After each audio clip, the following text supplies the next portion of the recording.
Baik, Assalamualaikum warahmatullahi wabarakatuh. Selamat malam, Bapak Ibu sekalian. Mudah-mudahan dalam kondisi sehat walafiat ya.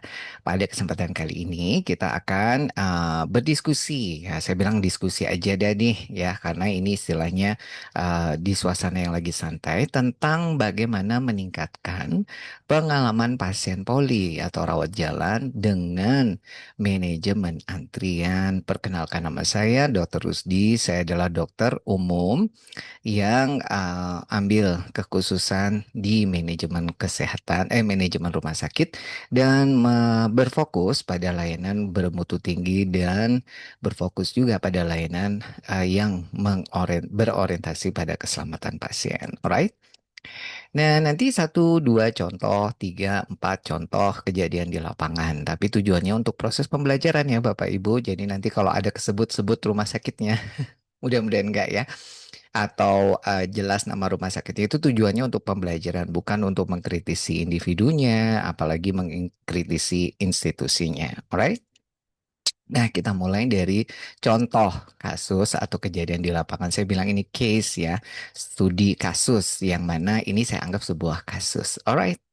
Antri di polinya belum buka, jam setengah 5 subuh udah antri deh. Pasiennya udah banyak, polinya gak ada, belum buka. Mantap, poli in Indonesia.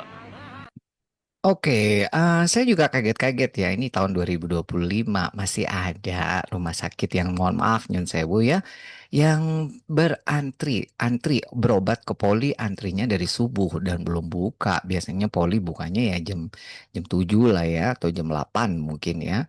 Tapi ini bisa ngantri berobat dari subuh. Nah, apalagi ini di luar artinya benar-benar belum dibuka rumah sakitnya. Nah, silakan tulis di kolom chat. Kira-kira apa sih yang membuat mereka tuh sampai harus ngantri dari subuh dan ini di luar rumah sakit lo ya. Jadi nggak masuk ke dalam ya, Bapak Ibu.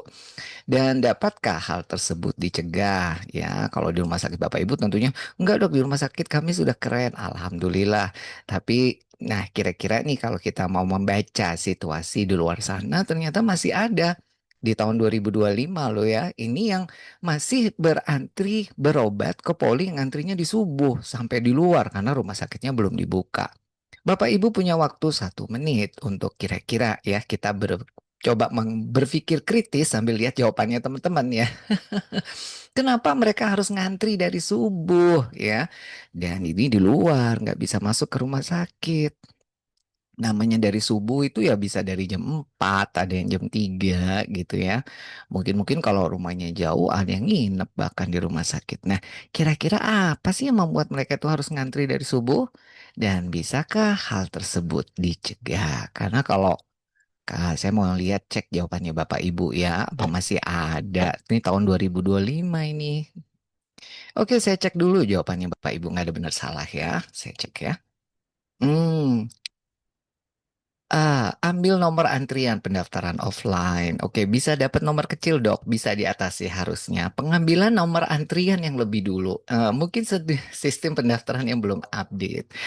Bisa dapat nomor duluan dan biar pulangnya cepat. Nah, ambil nomor antrian. Iya, iya, iya. Nah, menurut saya ya, sudah ada perjanjian online mulai jam 7, tapi pasien datang dari luar daerah jam 5 sudah sampai rumah sakit. Ini kayaknya Bapak Ibu menjawabnya dengan cepat. Sepertinya jangan-jangan ini sesuatu yang lumrah ya. Maaf, maaf ya, saya ketawa. Ya karena ya saya pikir itu 10 years ago, 10 tahun yang lalu ya. Tapi ternyata memang masih ada di sini. Enggak, saya cuma bercanda Bapak Ibu. Enggak kok, enggak ada di rumah sakitnya seperti itu ya.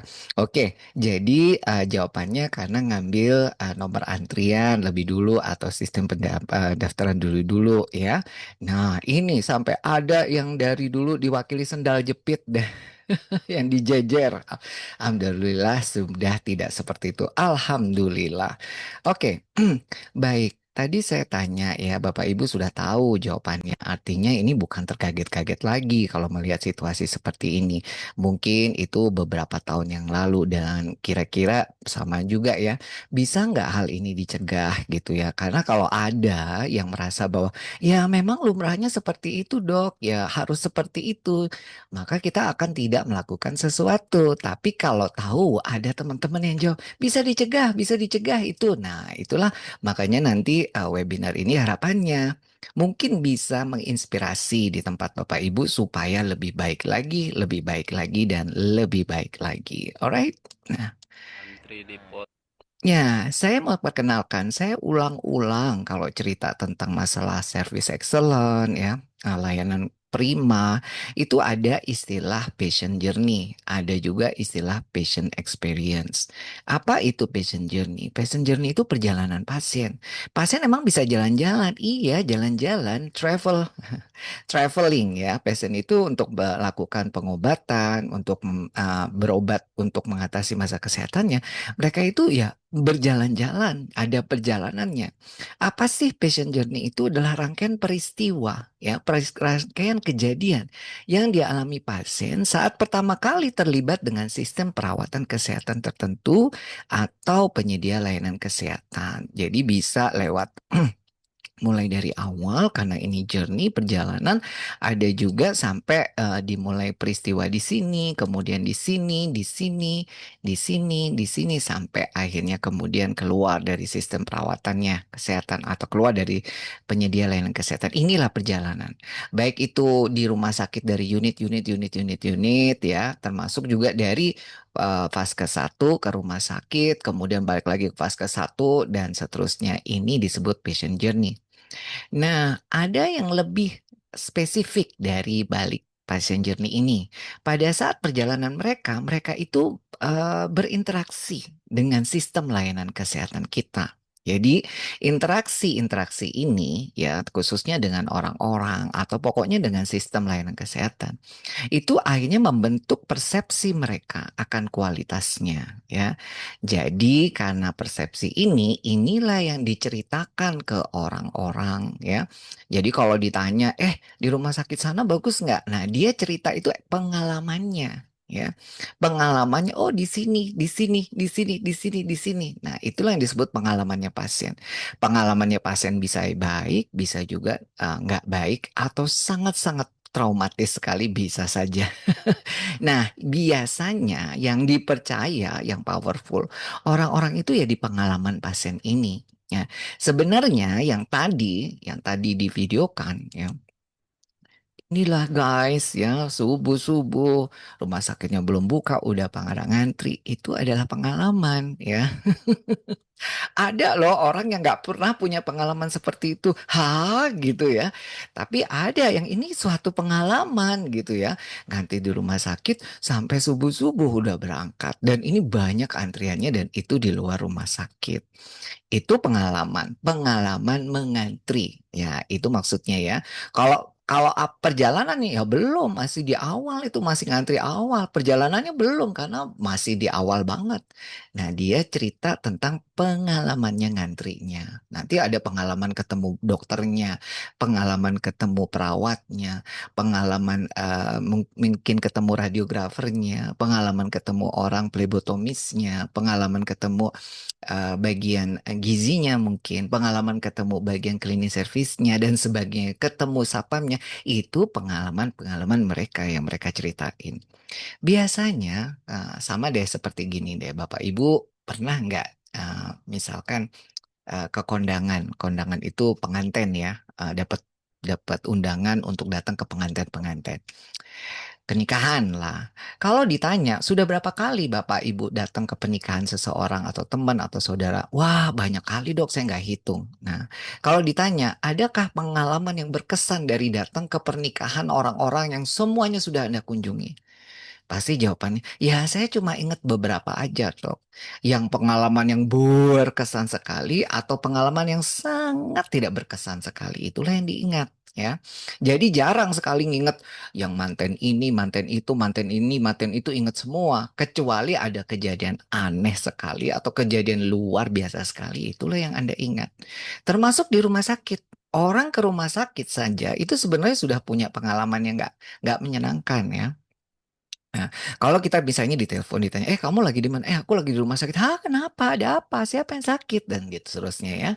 Nah, kalau kita ditanya pengalamannya, nah, udah pengalaman sakit itu sendiri sudah merupakan pengalaman yang kurang mengenakan, maka kalau kita ditanya tentang perjalanannya, pengalaman satu-satunya, nah, bisa jadi kalau kita suruh ngingat ya pasti ya pengalaman itu yang benar-benar nggak enakan sekali atau yang mengenakan sekali, sama seperti itu Bapak Ibu. Dan menurut saya kalau harus ngantri subuh-subuh, aduh, gimana ya? Gimana gitu ya? Menurut saya ya, ya, tapi nggak tahu kalau menurut yang lain. Alright. Nah, jadi kalau dirawat jalan karena ini outpatient, ya seperti ini ya. Jadi Bapak Ibu, antri subuh ini sebenarnya pengalamannya pasien baru di sini. Journey-nya dari depan sini sampai kemudian pasiennya pulang. Artinya antrian di subuh ini hanya salah satu poin yang kasih pengalamannya dia. Ada yang antri subuh itu senang banget ya. Apalagi yang orangnya bilang ini sekalian ibadah ya. Ibadah, ngantar orang sakit itu ibadah. Kemudian juga namanya berobat ini ikhtiar. Jadi subuh-subuh ini seperti jihad fisabilillah. Ada yang merasa seperti itu. Jadi sambil menunggu sambil wiritan. Nanti pas dengar suara azan gitu. Aduh sambil tadarusan baca Quran di situ bisa ada ya. Misalnya, tapi ada juga yang menganggap itu ke suatu pengalaman yang enggak banget, apalagi dia tidak bisa memaknai ya, kenapa kok harus seperti ini? Udah sakit disuruh ngantri sekian lama hanya untuk dapat nomor pendaftarannya. Tapi ada juga yang memaknanya bahwa ya inilah bagian daripada jihad perjuangan. Saya bayangkan bagaimana Tuhan itu bisa mengampuni dosa-dosa ya. Orang-orang yang berjuang, berjihad untuk mencari kesembuhannya. Nah, ada juga yang punya pikiran kayak gitu. Nah, tergantung ya. Persepsi orang itu tergantung dari lihatnya bagaimana. Nah, kalau misalnya dulu dulu ya kalau saya ya ada yang merasa ya inilah ya bahwa kita adalah sebuah institusi yang ini intinya itu juga diminta itu Anda sebenarnya itu mau ngasih pengalaman apa sih buat pasien. Karena itu yang penting sebenarnya, ya, itu yang penting. Karena itulah yang nanti yang akan diceritakan ke orang-orang yang nantinya itu bisa kayak membuat kita lebih unggul daripada yang lain. Kenapa rumah sakit Anda dipilih? Itu ya karena dasarnya cerita orang-orang. Kenapa kok misalnya rumah sakit Anda yang dituju? Ya karena dari ceritanya orang-orang. Orang pasti nanya-nanya dulu, terutama mereka yang belum punya pengalaman sebelumnya. Ya. Atau karena memang nggak ada pilihan lain, ya itu cuma satu-satunya. Jadi akhirnya mereka memaknai tadi sebagai sebuah jihad fisabilillah ya. Jadi berdoa kalau misalnya seandainya lagi mengantri gitu kesambar geledek dor gitu ya. Itu akhirnya kita meninggal secara sahid. Amin ya robbal alamin. Baik, kita lanjut ya Bapak Ibu sekalian. Baik. Nah, sekarang jadi pertanyaan ini nih ada sebuah solusi. Untuk kedua kalinya, manajemen Rumah Sakit Dr. Sudirman RSDS Kebumen berupaya mengurangi waktu tunggu pelayanan rawat jalan. Hal ini sesuai dengan program pemerintah dalam melayani pasien agar tidak terlalu lama. Seperti yang disampaikan oleh Direktur RSDS Kebumen Widodo Suprihantoro saat bersama sejumlah awak media menjelaskan upaya itu diantaranya menambah jumlah ruang pelayanan poli serta menambah jam pelayanan. Penambahan ruang pelayanan atau poli dimungkinkan pada beberapa jenis pelayanan dokter spesialis dengan jumlah dokter spesialis lebih dari seorang. Alright, silakan tulis di Untuk kolom kedua chat ya, kalinya, Bapak Ibu. manajemen Rumah Nah, Sakit Dr. Sudirman jawab. Saya bertanya, apakah menambah pelayanan poli, jam poli, ya tadi polinya dibanyakin, dokter spesialisnya ditambahin, itu bisa menyelesaikan masalah antrian subuh tadi?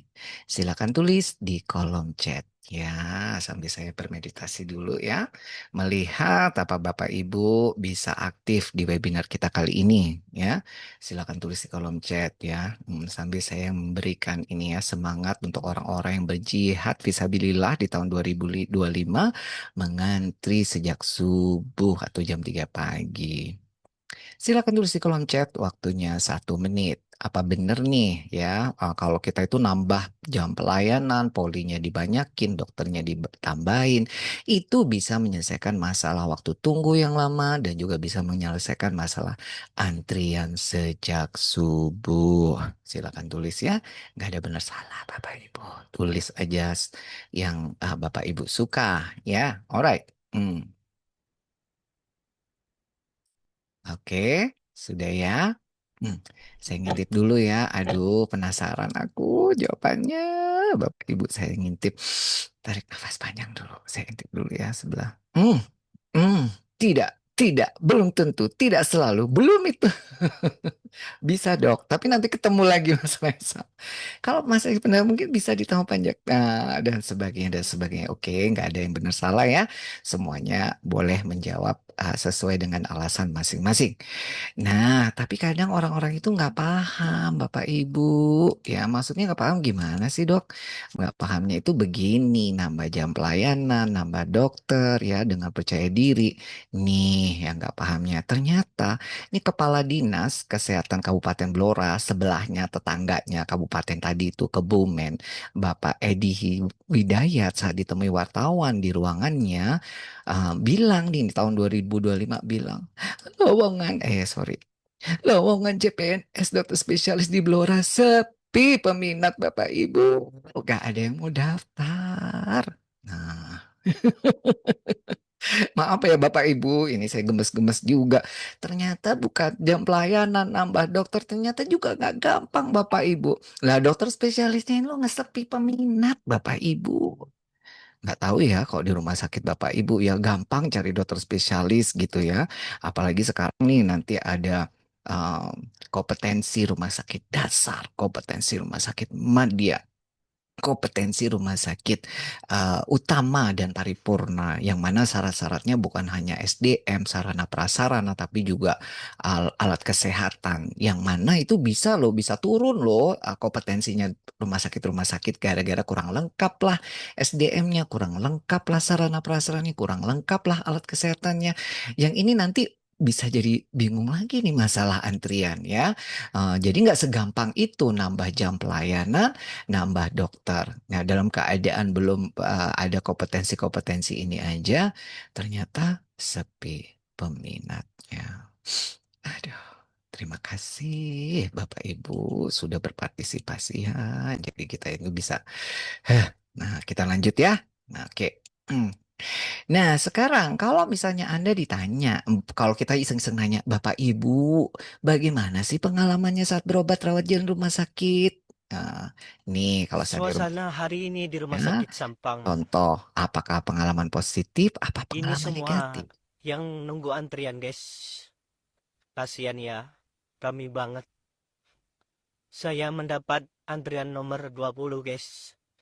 Mudah-mudahan yang sakit cepat sembuh, guys. Amin amin ya rabbal alamin. Yang sabar ya, yang sabar ya. Saya ulang lagi ya, sambil nunggu jawaban Bapak Ibu. Suasana hari ini di Rumah Sakit Sampang.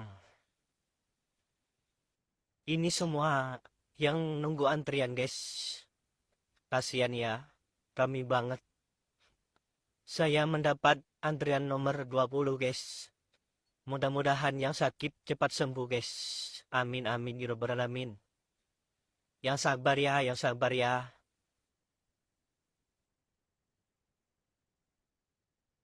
Iya, kalau kita itu mau tanya terus terang, ibu-ibu gitu, saya mau tanya, kira-kira kalau pengalaman di sini pengalaman positif atau negatif antrian ini ya? Jadi silakan tulis di kolom chat mau tahu. Baik, terima kasih ya.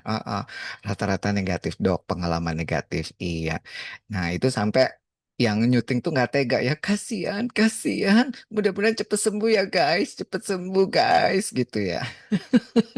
Jadi saya juga kadang juga ya mau cakep-cakep gitu ya waktu cakep-cakep gitu kalau kalian di poli terus dalam keadaan poli ngantri gitu. Aduh, apalagi kayak itu kalau pas lagi jalan kita udah dalam keadaan seger dan bersinar bercahaya di antara orang-orang ngantri-ngantri itu, aduh kayaknya nggak tega deh ya. Maksudnya ya gak tega gitu ya. Harus gimana? Yang satu ngantri udah keringetan, udah ini udah lama-lama sementara kita itu masih cakep, cakep, seger-segernya, molek gitu ya, ranum gitu kan, juga kasihan. Tapi di satu sisi kalau nggak begitu kan kita juga repot ya. Nah, tapi ini ya saya mau bilang, kadang kita kurang sensitif, tapi bisa jadi apa namanya sebenarnya ya kalau kita mau tahu diri, mau lebih rendah hati, ya memang kasihan ya. Tapi kadang empati kita itu udah berkurang karena itu pemandangan sehari-hari ya. Jadi karena udah pemandangan sehari-hari, jadi ya merasa kasihannya itu berkurang. Itu maksud saya. Jadi si mas-mas yang video itu tadi kaget dan merasa kasihan sampai lupa sama sakitnya sendiri karena dia merasa ya ampun kasihan ya ternyata orang-orang ini udah sakitnya mungkin lebih parah dan harus ngantri lama gitu ya. Maksudnya begitu. Nah, jadi sekarang saya mau coba bandingkan ya, bukannya sok-sok gimana gitu ya. Tapi coba kita bandingkan. Pertama, yang Hmm, kedua, di Malaysia pertama, yang ini kedua, di Malaysia itu kami tidak ada antri. Jadi nggak seperti di Indonesia ya Nyon Sewu ya. Datangnya pas Padahal bayar umum nih di bayar umum Indonesia. sama, bukan Oke. bukan BPJS terus kami biasa bayar umum.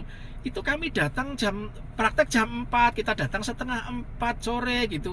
Nanti dilayani jam 7, jam 6 gitu. Alas kemana? Loh dokter kok telat? Dokter masih ada tindakan. Nah di Malaysia itu tidak ada. Itu yang membedakan di situ. Yang kedua ya. Jadi di Malaysia itu terskedul, rumah sakitnya begitu besar, itu pasien tidak ada yang duduk-duduk, itu nggak ada. Semua terjadwal, jam 2 siapa, jam setengah 3 siapa, jam 3 siapa, terjadwal. Kalaupun kami datang lebih awal karena belum terjadwal, kami biasanya suruh pulang dulu ke hotel, istirahat, makan. Nah nanti jam 2 atau jam 3 siang baru silakan datang, kami layani. Oke. Full gitu. Pak Arif kan Nah, itu tadi dari sisi pengalamannya pasien. Yang pengalaman itu pasien yang saya bawa ke Malaysia ya. Tadi dia cerita pengalamannya dia waktu dirawat jalan di Malaysia. Dan apa dia sendiri cerita loh, tapi kan itu pasien meskipun bayar umum, iya di Indonesia meskipun saya bayar umum itu saya ngantrinya itu lama, cukup lama ya karena alasan dokternya terlambat lah dan bagaimana dan seterusnya. Berbeda banget. Nah, gara-gara itu si pasien itu sampai pulang dan dia berhasil bukan hanya pengalaman dia antriannya yang luar biasa itu juga karena kesembuhan, dapat kesembuhan sehingga dia ngajakin orang-orang lain tuh untuk berobat ke Malaysia. Nah, itu yang saya bilang ya. Dari situlah yang saya bilang pengalaman apa sih yang mau kita berikan untuk pasien ya. Bahkan itu kalau kita mau medical tourism, yang ngomong-ngomong medical tourism, entah dari mana turisnya ya, yang tahun 2024 sudah digalakkan oleh pemerintah itu. Nah, kira-kira kita mau beri kesan apa nih sama orang-orang yang nanti datang jauh-jauh dari luar sana, dari Hong Kong misalnya, atau dari Zimbabwe misalnya ya, atau dari Ethiopia misalnya berkunjung ke Indonesia itu kesan apa? Nah, ini yang dimaksud dengan patient experience. Nah, manajemen antrian ini sangat-sangat punya peranan penting untuk membentuk pengalamannya mereka. Oke, lanjut ya. Alright, kita lanjut. Ya, buat Bapak Ibu yang nggak paham, ini saya, ini pasiennya yang saya bawa ya. Jadi takut ini siapa dok? Ini saya. Alright. Nah, jadi saya kenalin dulu namanya patient flow atau hospital flow atau patient flow ya. Kalau hospital flow itu secara keseluruhan, tapi kalau patient flow itu kalau bahasa Indonesianya lajunya pasien. Karena pasien itu berjalan, perjalanannya bergerak dari sisi ke sisi yang lain ya. Jadi saya kenalin dulu istilah patient flow ini. Nah, apa sih patient flow? Patient flow itu mengacu pada pergerakannya pasien, pasien yang bergerak. Nah, namanya bergerak bisa lambat, cepat, cepat atau nggak gerak sama sekali sejak mereka dirawat hingga saat mereka pulang. Jadi dirawat itu baik rawat jalan dan kemudian pulang. Dalam hal ini kita bicara outpatient ya. Nah, ini sebenarnya bagian penting dari manajemen rumah sakit loh. Jadi, kalau misalkan manajemen rumah sakit itu tidak bisa fokus pada patient flow ini, ya, itu secara nggak langsung bisa dibilang bahwa koordinasinya itu kurang baik, koordinasi sumber dayanya, koordinasi layanannya, dan kurang peduli memperhatikan terhadap perawatan pasien yang tepat waktu, aman, dan efisien. Jadi maksudnya kalau mau nilai manajemen rumah sakit itu bagus atau enggak, tinggal ngelihat aja sistem antriannya, dia bilang gitu, atau lajunya pasien tadi, patient flow ya. Jadi kalau tadi orang si pasiennya ada yang berangkat ke Malaysia itu cerita demikian positifnya pengalamannya saat dia berobat ke Malaysia, bisa dipastikan manajemen rumah sakitnya itu bagus. Ya, bukan hanya dokternya, manajerial rumah sakitnya itu bagus.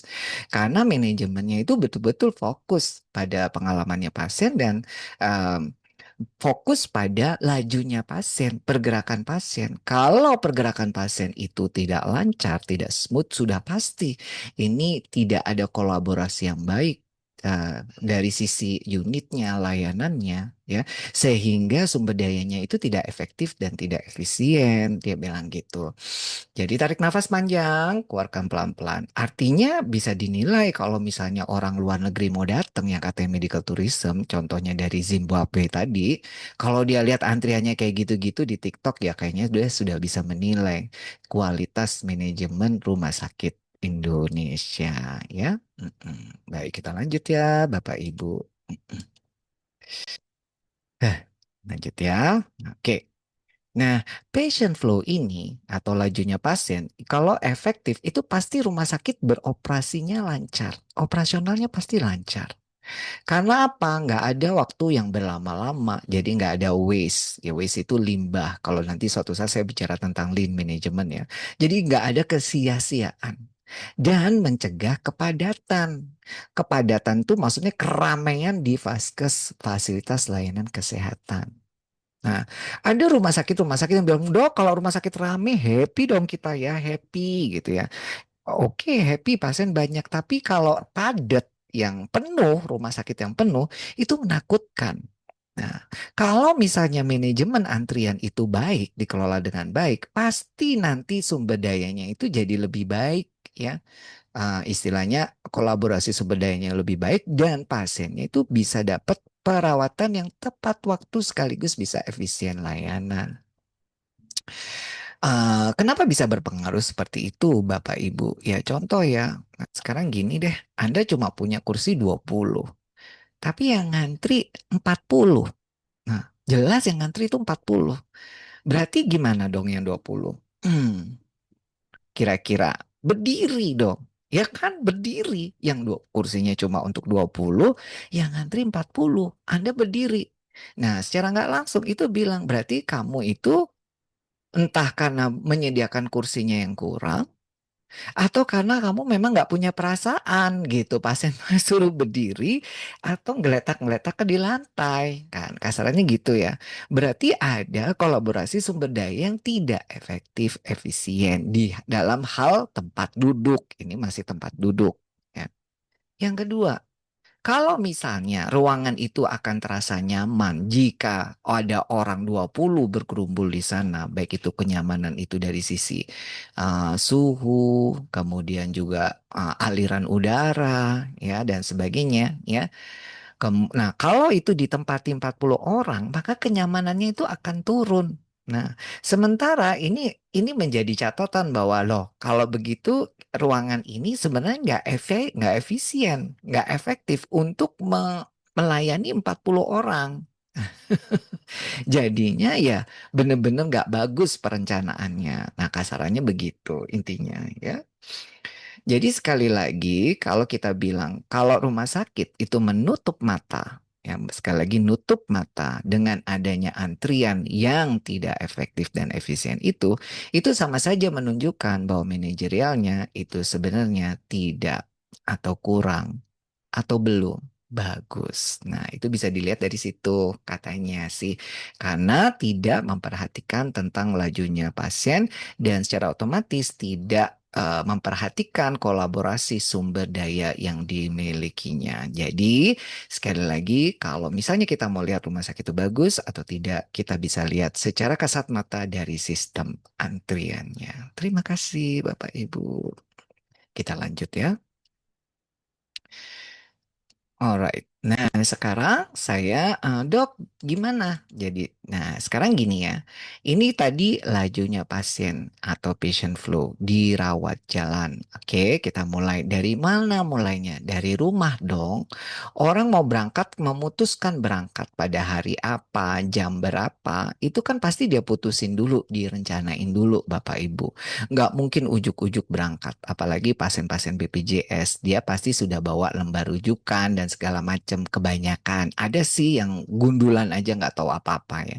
Tapi sebenarnya dia itu untuk memutuskan berangkat, dia pasti sudah punya perencanaan.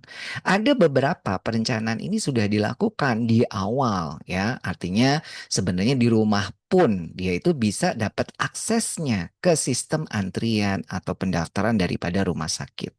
Kayak saya di Indonesia mau berangkat ke Singapura, ke Malaysia, ya nggak modal gundulan, pasti ada dong saya melakukan sesuatu jauh-jauh hari ya. Jadi saya juga sudah dapat akses untuk bisa mendaftar ya dan berkomunikasi dengan pihak mereka. Jadi secara online dan sebagainya dan sebagainya. Bahkan saya tuh bisa tanya berapa sih biayanya gitu. Dikasih tahu pasien baru biayanya sekian, pasien lama biayanya sekian. Jadi kalau misalnya saya cuma untuk periksa aja, konsul aja, saya sudah tahu kira-kira berapa duit yang harus disiapkan. Dan beberapa rumah sakit di luar negeri itu udah kasih tahu ya, kalau misalnya Anda bayar sendiri, itu nanti pembayaran hanya terima dengan credit card, ya kartu kredit yang ada visanya. Di beberapa rumah sakit dikasih tahu. Jadi saya nggak sampai habis itu kebingungan begitu di rumah sakit tuh nggak punya uang cash untuk bayar atau nggak karena mereka nggak terima atau bawa uang cash sebenarnya nggak keterima karena cuma menerima credit card ya. Nah, kemudian udah sampai di rumah sakit. Begitu disampai di rumah sakit, kalau saya melihat ya antriannya tuh penuh sekali ya. Jadi saya merasa apa yang sudah lakukan, perjanjian yang sudah saya adini ternyata penuh sekali, sesat dan segala macam. Itu kayak nggak ada gunanya. Saya nggak percaya dengan sistem antrian online saya sendiri. Ya, apalagi setelah saya duduk di sana, apa yang saya lakukan di antrian itu ternyata ya harus mulai dari nol lagi. Waduh, tambah kesel dong kita ya. Nah, habis itu mesti di pendaftaran. Di pendaftaran itu biasanya kita dikonfirmasi, diklarifikasi data-data kita dan segala macamnya ya. Untuk pasien baru, ada pasien lama. Biasanya pasien baru takes time dibandingkan pasien lebih lama. Tapi ada sekarang di rumah sakit luar negeri sudah ada namanya self registration, registrasi sendiri ya. Terutama sudah pakai online begini ya. Kalaupun belum, kita juga ada fasilitas self registration termasuk juga men-scan KTP atau men-scan pasport ya. Jadi nginput-nginput data itu bisa di situ di rumah sakitnya ya. Langsung. Nah, kemudian kita nunggu nih, nunggu di ruang tunggu dipanggil perawat. Biasanya perawat itu nanti melakukan cek TTV dan segala macam itu nunggu. Ada yang sudah nunggu untuk ketemu perawat aja berlama-lama ada ya. Atau pada saat nunggu ini setelah selesai itu nggak ada penjelasan ya atau interaksinya minimal sekali sementara nunggu dokternya lebih lama lagi ya. Nah ini ya, jadi udah ketemu perawat, udah di TTV, suruh nunggu lagi. Nah nunggu dokternya kadang berlama-lama dan sebagainya. Kadang ini perlu pemeriksaan lab, radiologi, kemudian baru ke obat dan kasir dan sebagainya baru pulang. Nah, sebenarnya di rumah sakit itu antrian pasien rawat jalan itu bisa di mana aja sih titiknya. Nah, kadang bisa di sini nih, ya. Untuk saya mau akses online aja udah susah banget ya. Kadang nggak dapet ya, sulit ya. Apalagi ada semacam sudah ada kuota, ada beberapa hal yang nggak tahu solusinya. Atau juga kemacetan ini disebabkan oleh karena ya kita nggak punya aplikasinya, misalkan. Ada juga ternyata kemacetan itu ya ini waktu mau masuk rumah sakit udah rame ternyata harus registrasi ulang. Ya, baik itu terutama untuk kesahihan dokumen-dokumen kita yang perlu dipersiapkan terutama pasien-pasien baru. Kemudian juga perlu cek fingerprint misalkan. Kemudian ada antrian lagi di mana? Antrian lagi nanti ketemu perawatnya. Ngantri lagi, lama lagi ketemu dokternya. Nah, antri lagi misalnya ya, antri misalnya untuk cek lab, radiologi, antri kasir, antri obat dan segala macam. Nah, kadang antrian ini bisa tumplek blek di satu tempat. Nah, jadi di satu tempat, jadi muter aja di tempat itu. Rame sekali ya.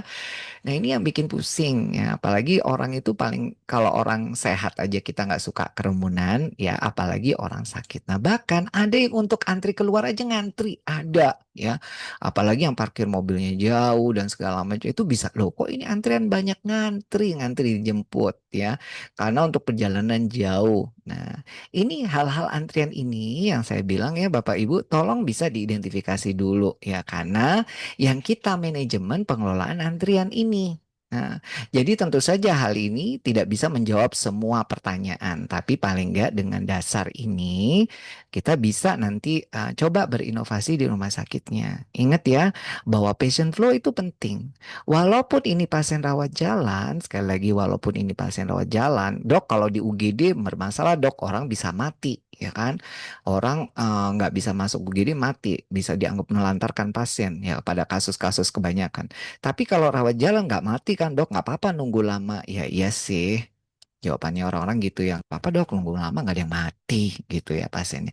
Ya iya sih, tapi gimana ya kalau kita itu mau belajar kan ngacanya sama yang lebih keren ya kan. Kalau kita belajar sama orang-orang yang lebih kurang beruntung dibandingkan kita, ya maka kita nggak akan melakukan sesuatu yang tadi dibilang bahwa ya ini sebenarnya sesuatu kondisi yang bisa diterima karena resikonya nggak ada, karena nggak ada yang mati.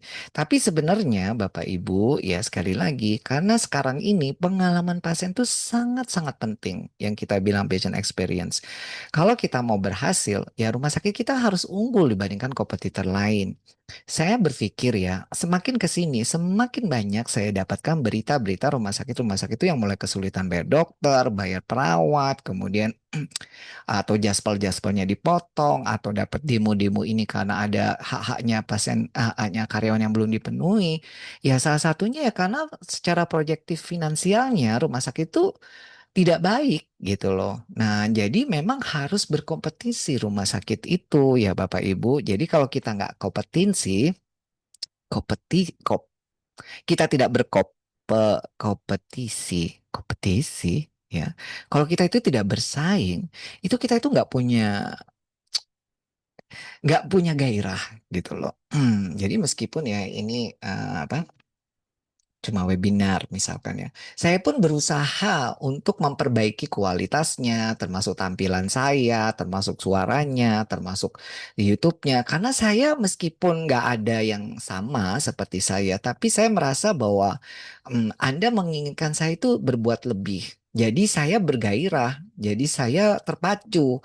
Nah, karena saya terpacu, perkara nanti hasilnya berbeda, itulah yang membuat lebih hidup gitu loh. Meskipun saya nggak merasa Bapak Ibu itu ada di depan saya, tapi saya mau menularkan energi ini bahwa kalau kita itu merasakan punya semangat, itu jadi berenergi, jadi hidup gitu loh. Dan kita bisa ngerasain kemenangan-kemenangan kita, kemenangan yang mungkin nggak harus jangka panjang, tapi jangka pendek, yang membuat semangat kerja itu jadi selalu ada gitu loh.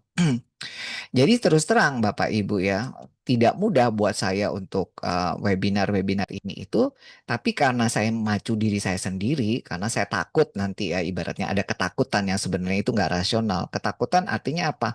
Ya orang akan bilang, dulu bagus sekarang jadi jelek gitu ya. Atau ketakutan ibaratnya gini, udah terus dia ngomong nggak ada isinya, misalkan udah gratisan nggak ada isinya.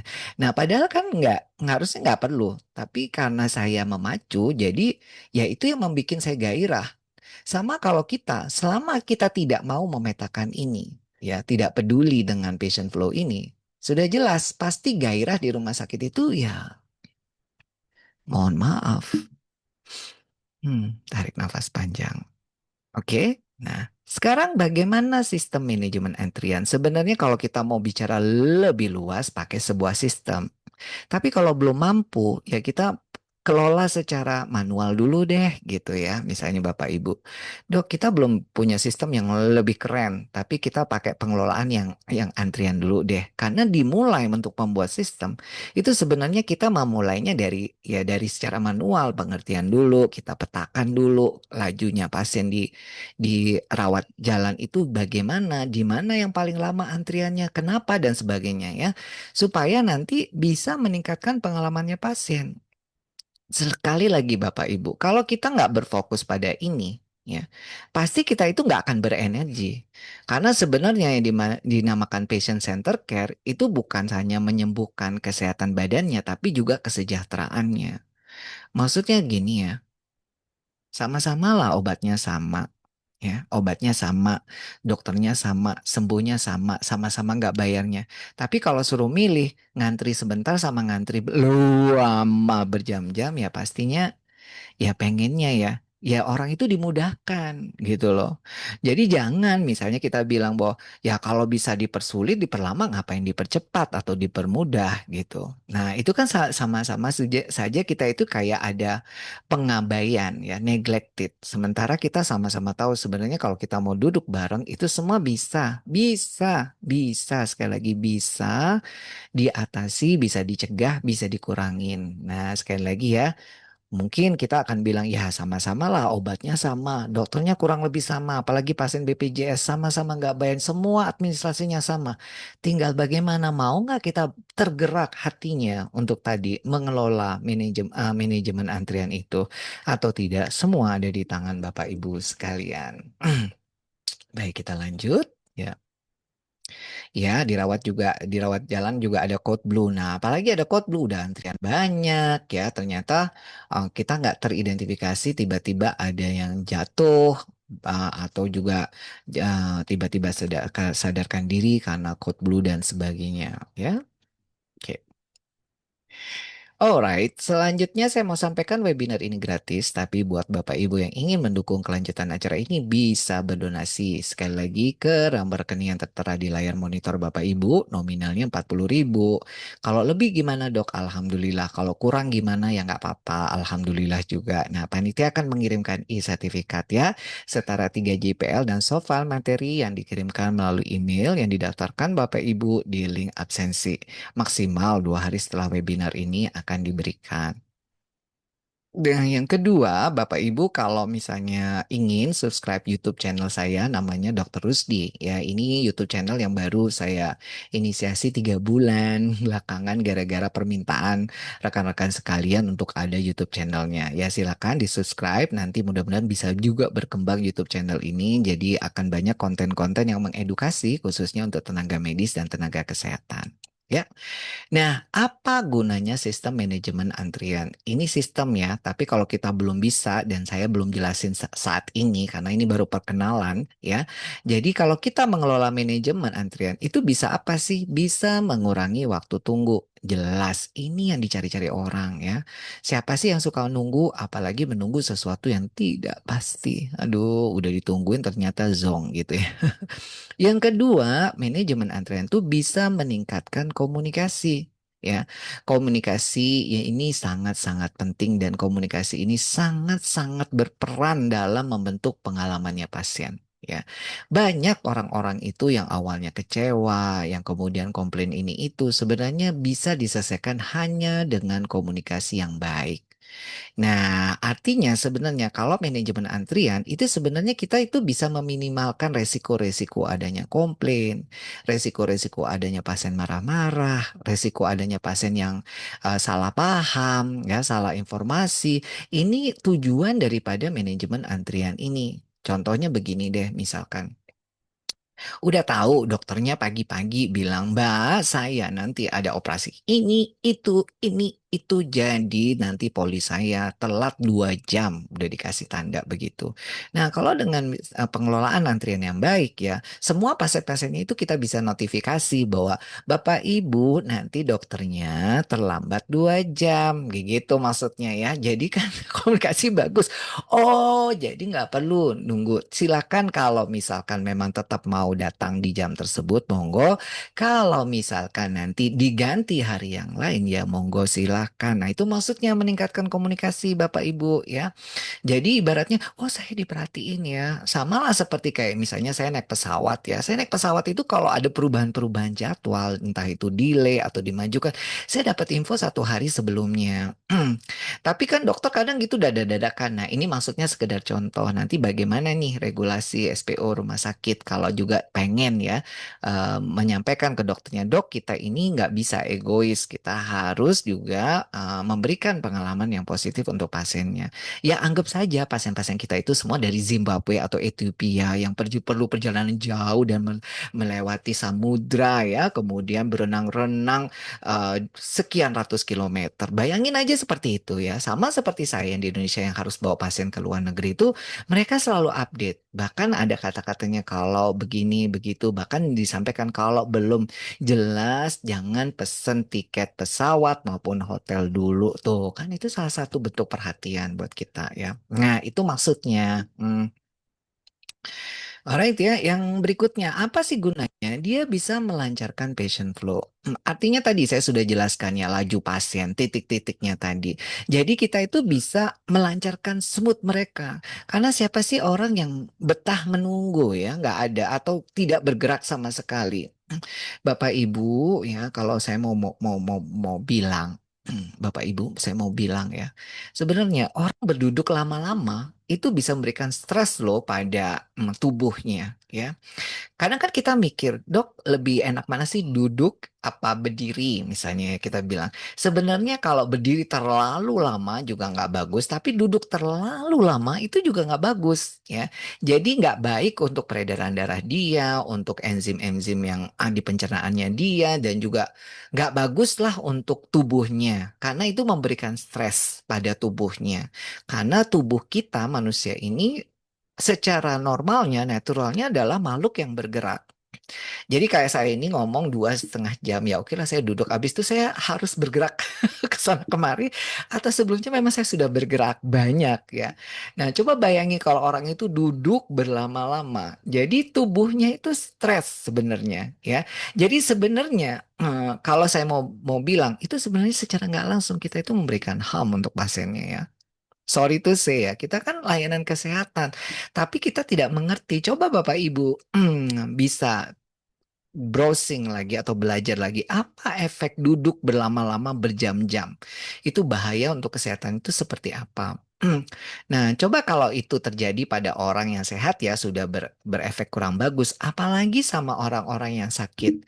Kita bisa bayangkan betapa mereka ya, makanya wajar ada yang bilang kasihan, kasihan mereka semoga lekas sembuh semua gitu ya. Kalau saya lihat itu video-video antrean tuh isinya bacanya musiknya sholawatan atau orang kasihan segala macam.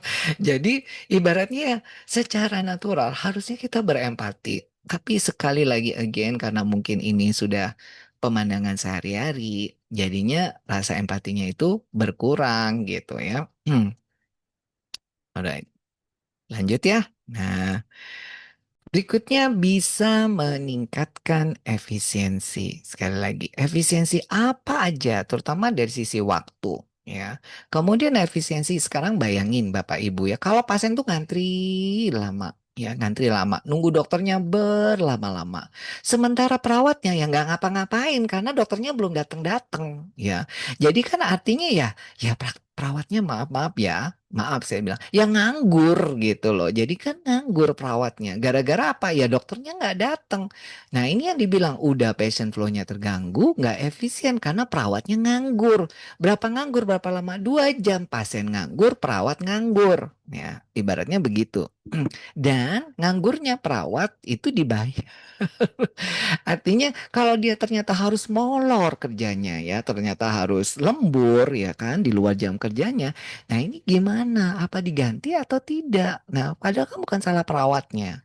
Nah, yang terakhir tentu saja meningkatkan kepuasan dan pengalamannya pasien. Seperti yang tadi saya contohkannya, pengalaman pasien yang saya bawa ke Malaysia.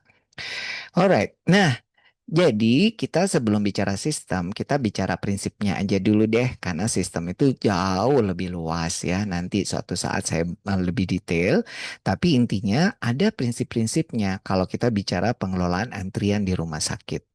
Kayak gini nih antrian ya, sudah jelas ya.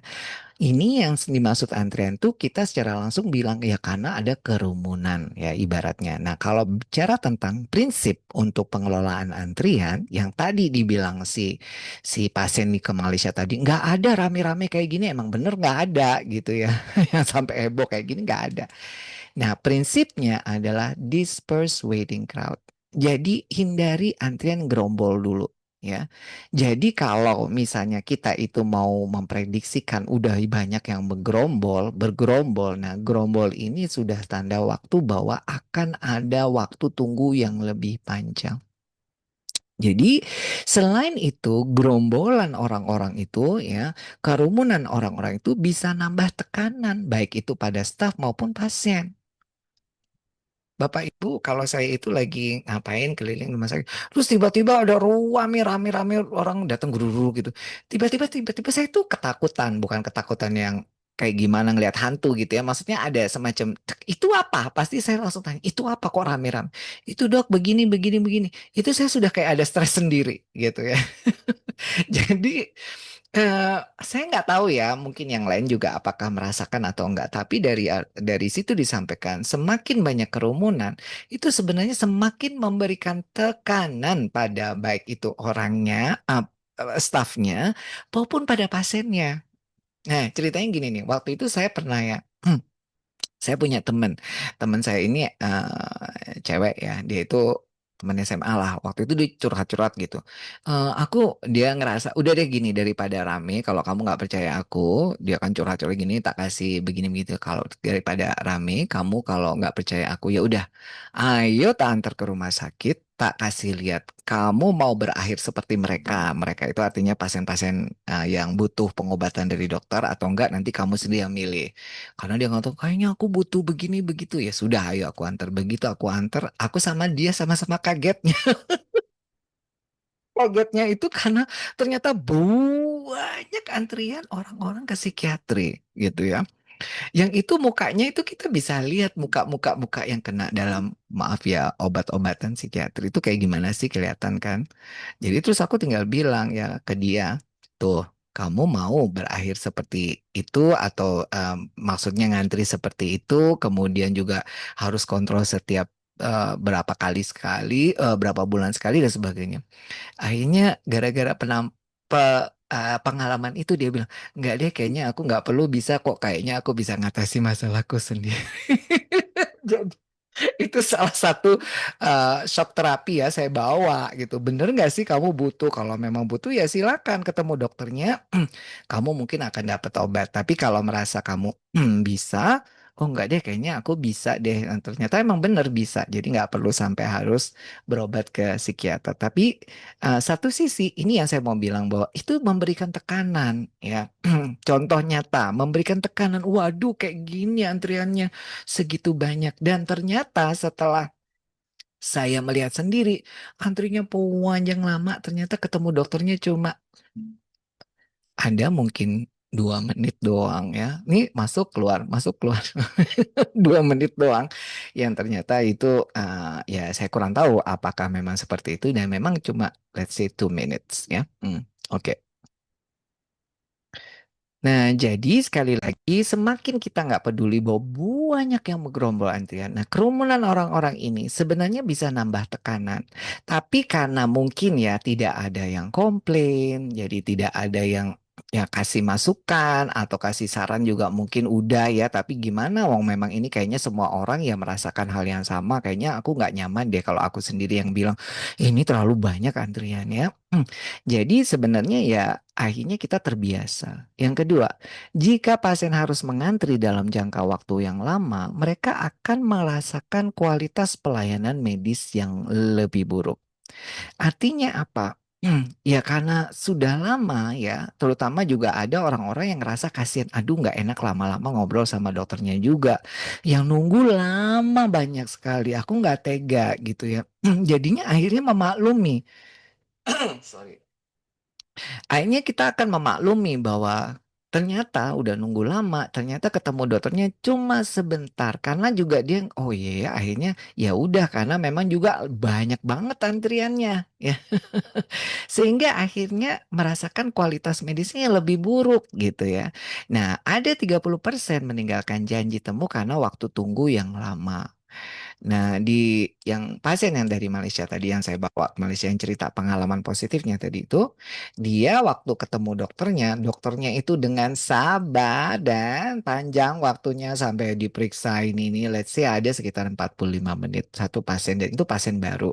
Dan memang charge-nya lebih mahal. Kalau pasien baru charge-nya itu 3 kali lipat dari pasien lama ya. Jadi kalau pasien baru itu 300 ringgit, kalau pasien lama sekitar 100 ringgit. Itu tuh dokter spesialis yang level menengah lah ya. Jadi kalau di Singapura itu sekitar 400-an dolar Singapura, kalau yang pasien lama sekitar 150 sekitar 300 $350, kalau yang di pasien lama sekitar 100 sampai 150 dolar pasien lama. Ini yang pasien umum ya.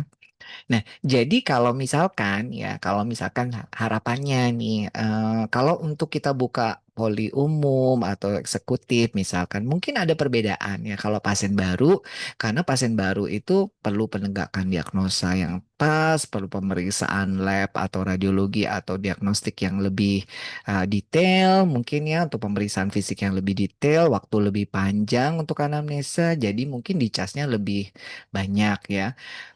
Nah, kenapa sih ini jadi catatan? Karena banyak misdiagnose, salah diagnosa, delay diagnose, terlambat diagnosa, atau not diagnosed at all, tidak terdiagnosa sama sekali, yang berangkat ke Malaysia itu tidak terdiagnosa atau terlambat didiagnosa oleh dokter-dokter di Indonesia. Jadi pasien yang tadi itu salah diagnosa dokter Indonesia, jadi berangkat ke Malaysia, ya, waktu dokternya itu interaksi lebih panjang sehingga akhirnya ditemukan diagnosanya dan teratasi penyakitnya. Jadi pasiennya itu nampak sehat seperti itu. Pada sebelumnya itu kurus, hitam, jelek, udus, nafasnya nggak kuat berdiri dan segala macam. Jadi sekarang ya itu tadi yang ngomong. Nah, jadi ini maksudnya ya. Jadi kalau waktu nunggu lama, dia bakal bisa bikin merasakan kualitas layanan medis yang turun. Nah, ya Bapak Ibu bisa dipahami.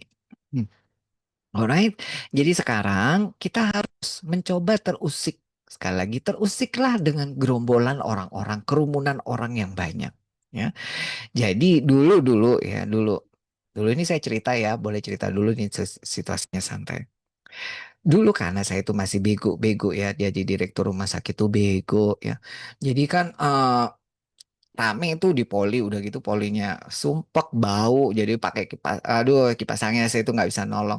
Akhirnya karena saya juga kasihan ya, jadi mestinya kan kalau kita pinter kan kita ada manajemen antrian, ditelusuri apa yang perlu dilakukan dengan patient flow ini, di mana bottleneck atau tempat-tempat waktu tunggu yang bisa kita efisiensikan dan sebagainya ya. Tapi karena ilmu saya nggak ada waktu itu, bodoh jadi direktur bodoh. Jadi yang saya lakukan adalah saya menyanyikan sebuah lagu supaya mereka senang, menghibur gitu ya. Oh, nggak lagu. Saya membacakan sebuah puisi. Puisinya, saya membacakan puisi, ada iringan musiknya gitu ya. Terus jadi karena puisinya bagus, kata-kata bagus, jadi pas terakhir itu kok tiba-tiba kita berlinang air mata gitu ya. Jadi akhirnya ya udah seneng, bawa pastinya seneng. Jadi eh, puisinya itu bercerita tentang bagaimana kalau eh, kita tua nanti, karena waktu itu pasiennya banyak orang-orang tua yang ditemenin anak atau keluarganya. Jadi aku bercerita bagaimana tentang bapakku dan cerita tentang bagaimana kalau kita tua nanti. Jadi aku baca puisi itu, ada yang ngiringin pakai gitar anak-anak. Nah, kan orang-orang nggak tahu tuh. Nah, setelah itu baca puisi kok tiba-tiba aku inget orang tua, terus tiba-tiba keluar air mata gitu kan. Nah, terakhirnya kita salaman, terus kita kasih bunga-bunga mawar gitu ya.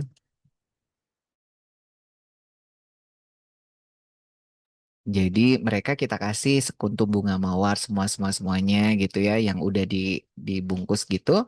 Nah, terus salam-salaman terus tangis-tangisan sama keluarga sama pasien-pasien semua itu.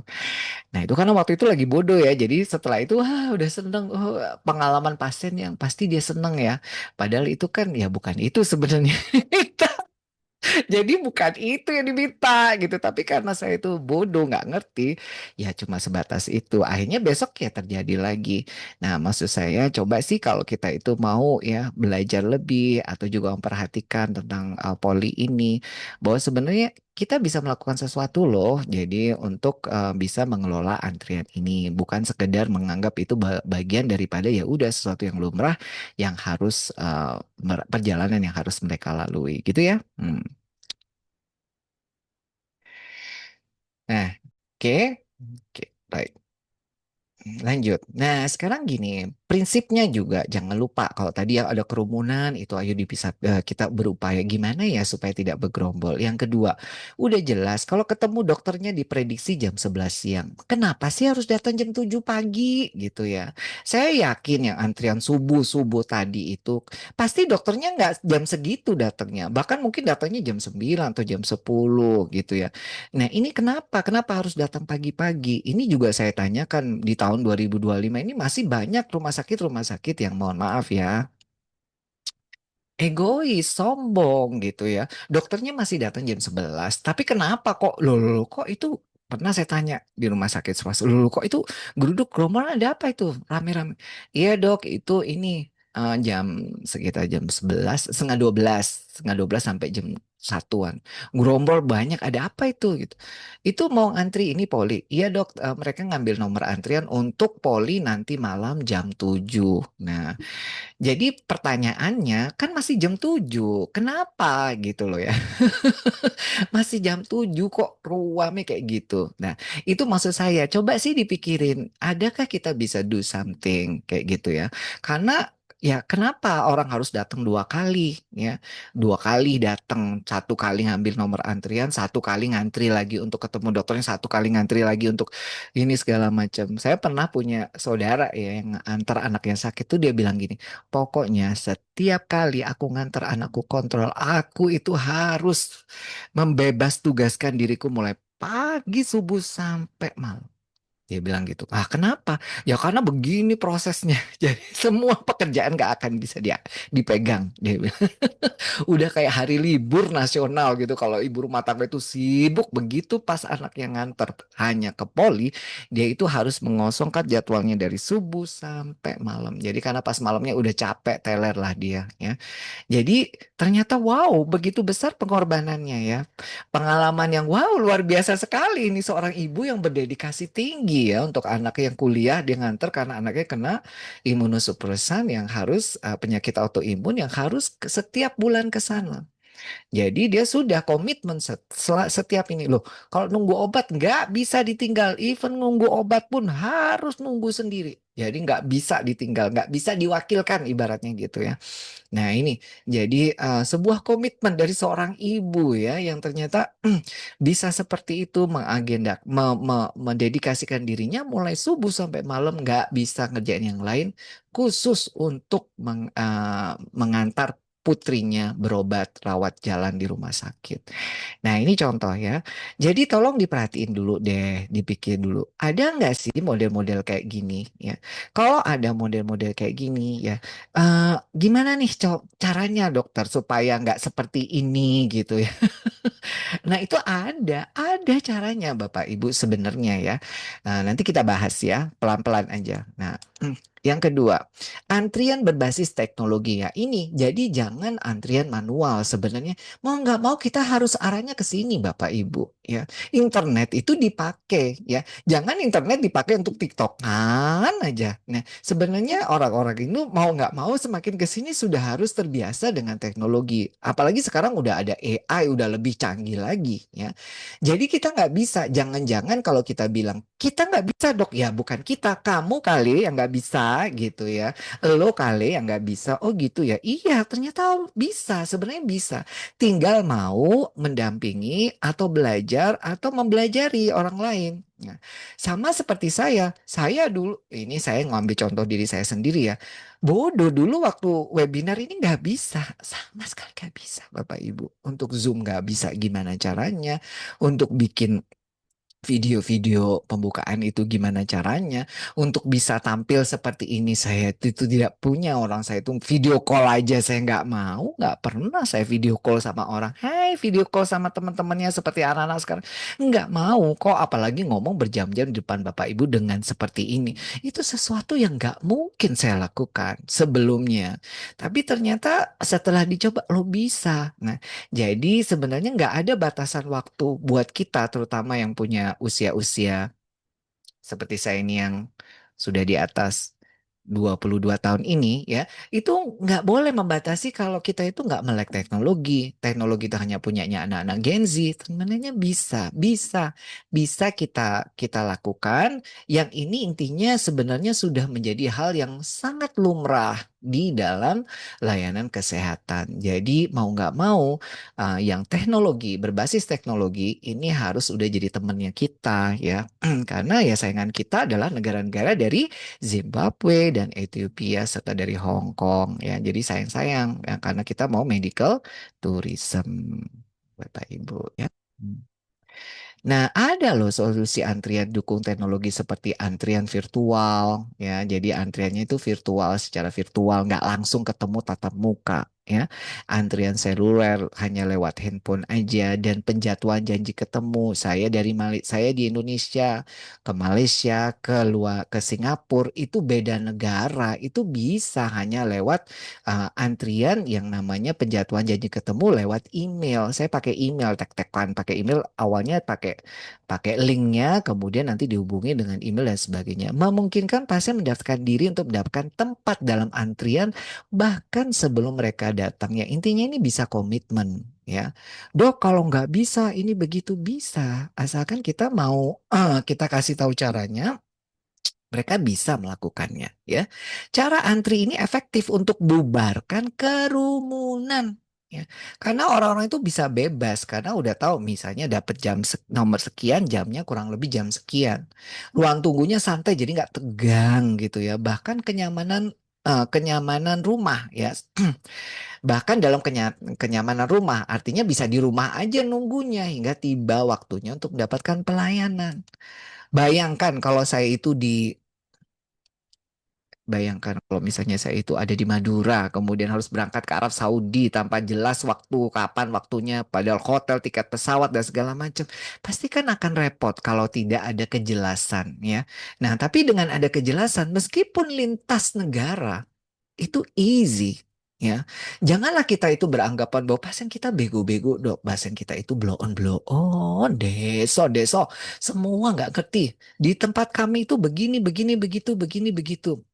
Yet again, sebenarnya saya ini istilahnya bilang gini ya, ya tugas kita. Ya mau gimana tugas kita? Karena kita itu kan mau ngasih pengalaman untuk mereka. Kalau kita melumrahkan itu karena kebodohan mereka, ya jangan-jangan ya kita sendiri nggak punya cara yang sederhana untuk memastikan mereka mengerti. Ya, materi seperti ini saja ya. Kalau saya itu nggak punya cara yang sederhana, itu nggak akan mengetuk hatinya Bapak Ibu sekalian. Kalau bahasanya terlalu tinggi, terlalu muluk dan segala macam. Tapi kalau dengan bahasa yang sederhana, even cuma perkara antri subuh, itu bisa jadi materi yang bisa mengetuk hati, bisa membuka inspirasi. Ya karena dari tergantung niat kita apa. Ya. Kalau kita ini nggak punya niat yang untuk istilahnya ya mengedukasi itu melibatkan mereka, apa pentingnya untuk mereka, apa kemanfaatnya untuk mereka, dari sisi mereka apa manfaatnya, ya maka kita nggak akan pernah menuju ke sana gitu loh. Nah, jadi sekali lagi coba kita berpikir udah mulai ya. Nah, sebenarnya dari BPJS Kesehatan itu sudah memudahkan Bapak Ibu ya. Nah, sekali lagi, semakin banyak antrian manual yang tidak terjadwal, semakin banyak kerumunan, Bapak Ibu. Jadi, kenapa tadi antri subuh-subuh? Kenapa antri banyak-banyak? Ya, karena banyak antrian manual. Dok sudah nggak manual, tapi nunggu dokternya lama. Ya, sebenarnya yang bikin lama itu kalau nggak ada kepastian. Kalau semakin nggak ada kepastian, semakin banyak kerumunan. Ya, Bapak Ibu. Nah, sekali lagi, dokter pun sekarang juga harus bisa dong kasih ketegasan. Saya terlambat berapa lama dok terlambatnya? Ya nggak tahu Mbak terlambat. Ya nggak bisa begitu dok. Ini kan kita sudah mulai nih mengelola antrian pasien dok. Nah gitu ya. Ya kalau orang mau terlambat harus berapa? Berapa lama terlambatnya dokter? Nah gitu. Waduh nggak bisa dipastikan kayak gini kayak gitulah. Kalau nggak bisa dipastikan itulah nanti yang akan bikin kerumunan. Ya contohnya sudah antrian online-nya sudah oke, tapi giliran nunggu dokternya berlama-lama. Lah kalau kayak gini kan kasihan jadi pasiennya. Kita kan sudah berjanji tidak memberikan HAM untuk pasiennya. HAM yang di mana yang dimaksud? HAM secara fisik maupun secara batin ya. Ya, nggak bisa aku mbak ya kira-kira 30 menit lagi dok. Kayaknya kurang 1 jam dok. Aduh aku nggak tahu. Oke dok kalau gitu saya anggap 1 jam ya dokter. Saya anggap 1 jam nanti saya kasih pilihan ke mereka. Kalau misalnya dalam waktu 1 jam dokter nggak datang bisa memang menunggu lagi setengah jam atau mereka bisa putuskan untuk kembali atau pindah ke jadwal yang lain. Ya udah kamu atur. Nah pokoknya kalau dokternya nggak bisa kayak kita bantu. Ya, sekali lagi ketidakpastian itu yang bikin kadang juga banyak orang bergerombol. Kalau udah tahu pasti kan kadang, Mbak bisa saya tinggal dulu nggak? Mbak saya bisa ke sana dulu nggak? Atau Mbak saya bisa diinfo nggak kalau misalnya nanti dokternya akhirnya jadi datang? Misalnya kayak gitu. Oh ya silakan silakan. Itu namanya kita helpful ya, menolong, mempermudah mereka. Jangan kalau ditanya, ini dokternya nggak tahu ya kapan datangnya gitu ya. Mbak bisa nggak saya diinfokan? Oh nggak bisa, semua sama kok, semua nunggu seperti Bapak Ibu nggak ada yang diprioritaskan. Ya nggak bisa gitu.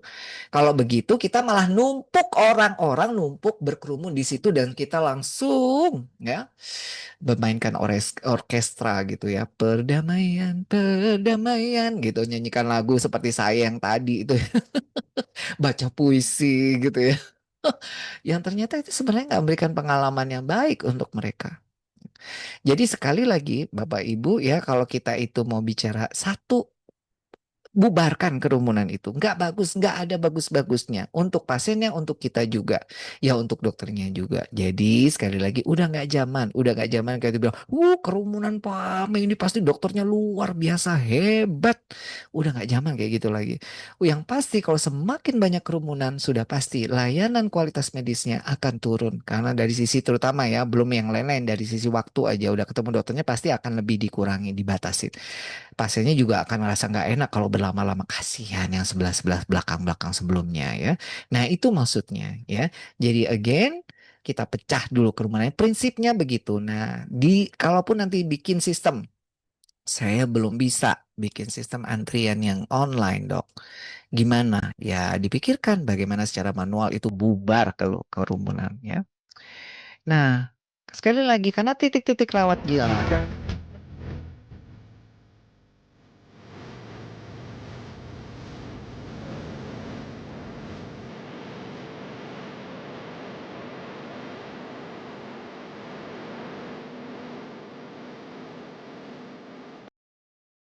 Oke, karena tadi udah pendaftaran sudah online dok, udah masuk ya ke BPJS-nya. Giliran ambil obat tuh bisa RSHS Bandung. Ini rumah sakit besar, mohon maaf ini baru-baru aja ya, bukan yang lama-lama. Ternyata nunggu bisa 3, 4, 5 jam hanya untuk ngambil obat. Sampai dibilang semoga sehat selalu untuk kita semua ya. Kita jihad bisa fisabilillah ya Allah. Kalau nanti obat ini, apa ada solusinya Bapak Ibu? Kira-kira coba silakan tulis di kolom chat. Oke, ada ide.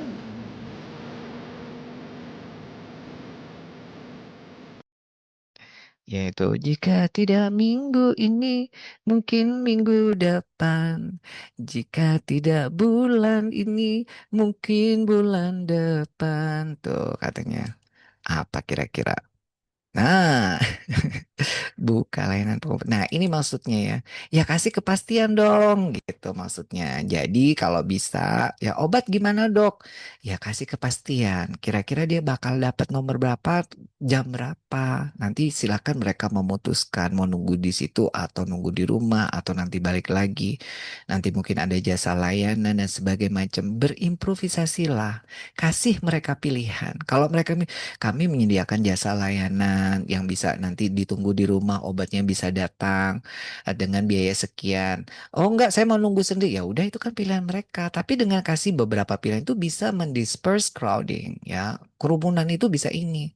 Ya kan, ya, ya itu tadi ya kan kalau obat bisakah dibantu untuk memprediksi ya coba berapa lama kalau misalnya 3 jam lagi kan biarin mereka mutusin mau nunggu di situ, mau sholat tahajud di situ, atau sholat istiqoroh di situ, atau misalnya dia mau bawa bekal, kemudian dia gelar tikar dan kemudian berpiknik di situ, atau dia pilih tinggalkan, cari kemana dulu, atau orang lain nanti yang mengambil, atau apa silakan kasih pilihan buat mereka ya. Again, inilah yang saya bilang bahwa pengalaman apa sih yang mau bisa kita berikan untuk mereka sekali lagi ya. Kalau ke rumah sakit itu udah pengalaman yang nggak menyenangkan. Jangan kita udah tahu itu pengalaman tidak menyenangkan, kita tambahin dan kita tidak peduli biar biar kapok lu rasain kayak gini nih ya rasanya orang sakit pakai BPJS tuh kayak gini rasanya rasakan kau mulai dari antrian subuh sampai ngambil obat pun ngantri 3-4 jam ini adalah perasaan yang harus kamu rasakan. Nah, kalau kita berpikir begitu ya, ya nggak ada habisnya. Kapan mau medical tourism? Sementara pasien-pasien nanti datang dari Zimbabwe dan Ethiopia, ya. Jadi amat sangat disayangkan kalau kita tidak peduli. Nah, ini makasih nih soal-soalnya. Coba cek-cek rumah sakit lain dan sebagainya ya, Bapak Ibu. Baik, lanjut ya. Nah, please, please, please be helpful. Jadilah orang yang nolong. No. Kalau misalnya orang-orang itu ya orang kampung, orang desa, pertolongan Anda yang jelasin edukasi pendaftaran online misalkan nanti ada. Itu sama pentingnya dengan peran dokter. Misalnya ya. Misalnya nih saya ini cuma misalkan maaf ya, maaf cuma lulusan D1 atau D3 perawat. Tapi saya mau helpful sekali jelasin caranya data sistem online pada anak dan segala macam. Penjelasan saya ini sama pentingnya ya dengan si dokter yang ngasih obatnya. Serius, serius. Bahkan mungkin kalau Tuhan tuh sampai menangis, malaikat-malaikat nangis sih. Ih si Mas ini, Mbak ini kok baik banget mau nolongin orang-orang. Ya karena kita ini nggak bicara tentang kesehatan aja loh. Kita bicara kesejahteraan. Itulah tadi saya bilang.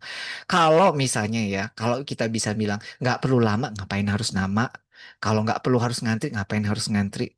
Kalau nggak perlu sampai glosoran di lantai pasiennya, kenapa harus glosoran di lantai pasiennya? Nah ya, jadi sekalipun siapapun orang kalau kita itu mau be helpful ya pada orang-orang yang sakit yang sebenarnya butuh pertolongan ini, sebenarnya peran kita itu sungguh sangat besar, bahkan sama besarnya dengan dokternya yang super spesialis yang sangat pintar dan hanya satu-satunya di kota ya. Jadi ingat ya, mempermudah istilahnya uh, lajunya mereka ya, memperbaiki pengalamannya mereka itu bakal bisa jadi sesuatu yang sangat powerful untuk membuat mereka itu akan membawa pasien-pasien lain ke rumah sakit situ ya, akan membawa orang lain memilih rumah sakit Anda gitu.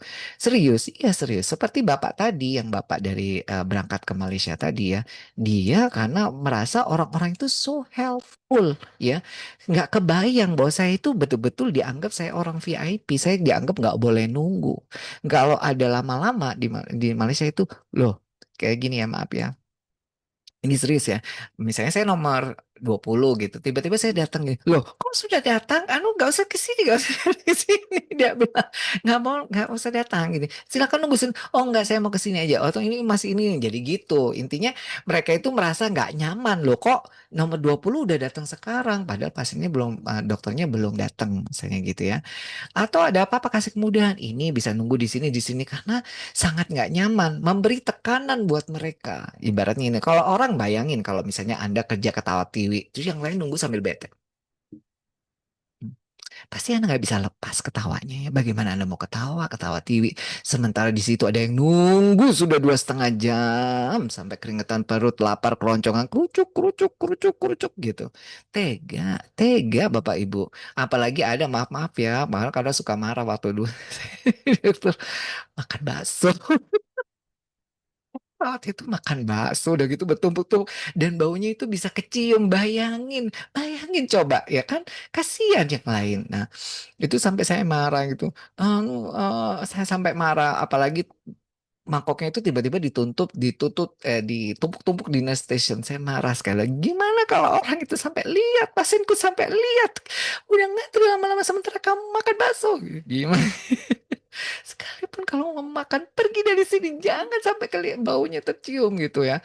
Nggak tega kamu ya. Pasien tuh nunggu lama-lama. Kamu makan bakso, ketawa-tawa. Kadang nunggu itu ya itu tadi banyak hal yang Anda bisa lakukan karena you feels like home. Tapi buat mereka tidak. Nah, itu maksudnya ya. Jadi ya begitulah contoh-contohnya ya. Be helpful. Nah, beberapa ada kalau misalnya ini ya, contohnya kayak gini nih ya. Halo sahabat Bina, Rumah Sakit Bina Bakti Husada adalah rumah sakit yang beralamatkan di Jalan Pemuda kilometer 4 Rembang. Rumah sakit yang mulai beroperasional di tahun 2018 ini sudah bekerja sama dengan BPJS Kesehatan. Tentu mendukung dengan penuh semangat program-program dari BPJS Kesehatan seperti Mobile JKN.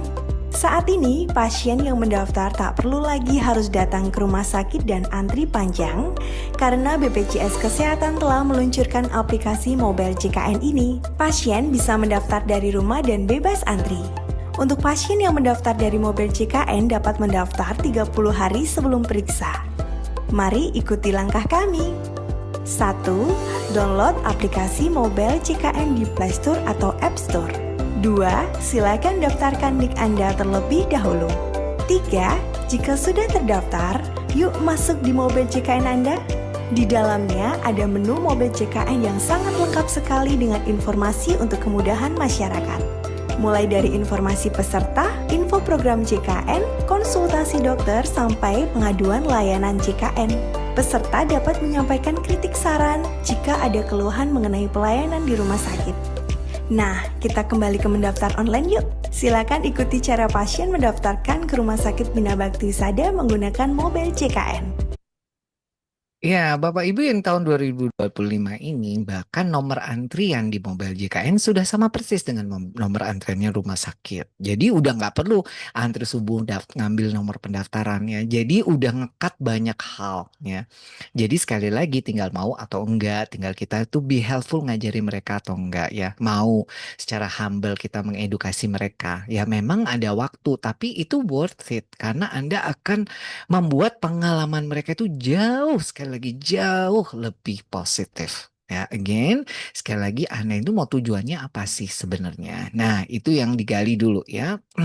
Yang berikutnya ya. Jadi nanti bisa dilihat di YouTube banyak sekali tutorial-tutorial yang itu nanti bisa pasien tuh bisa juga udah daftar. Nanti kalau ada yang bilang gini, dok nanti sudah daftar dapat antrian pasiennya nggak datang. Oh nggak, itu masih ada namanya istilahnya belum check in. Nanti kalau sudah perjalanan kurang radius 1 kilo atau kurang dari 500 meter atau sudah masuk ke rumah sakit ini dia langsung check in. Nah begitu check in itu udah tercatat dan betul jadi pasien yang akan siap registrasi. Nanti juga ada yang model pasien baru atau pasien kontrol. Ada semua tutorialnya di YouTube bisa cari ya.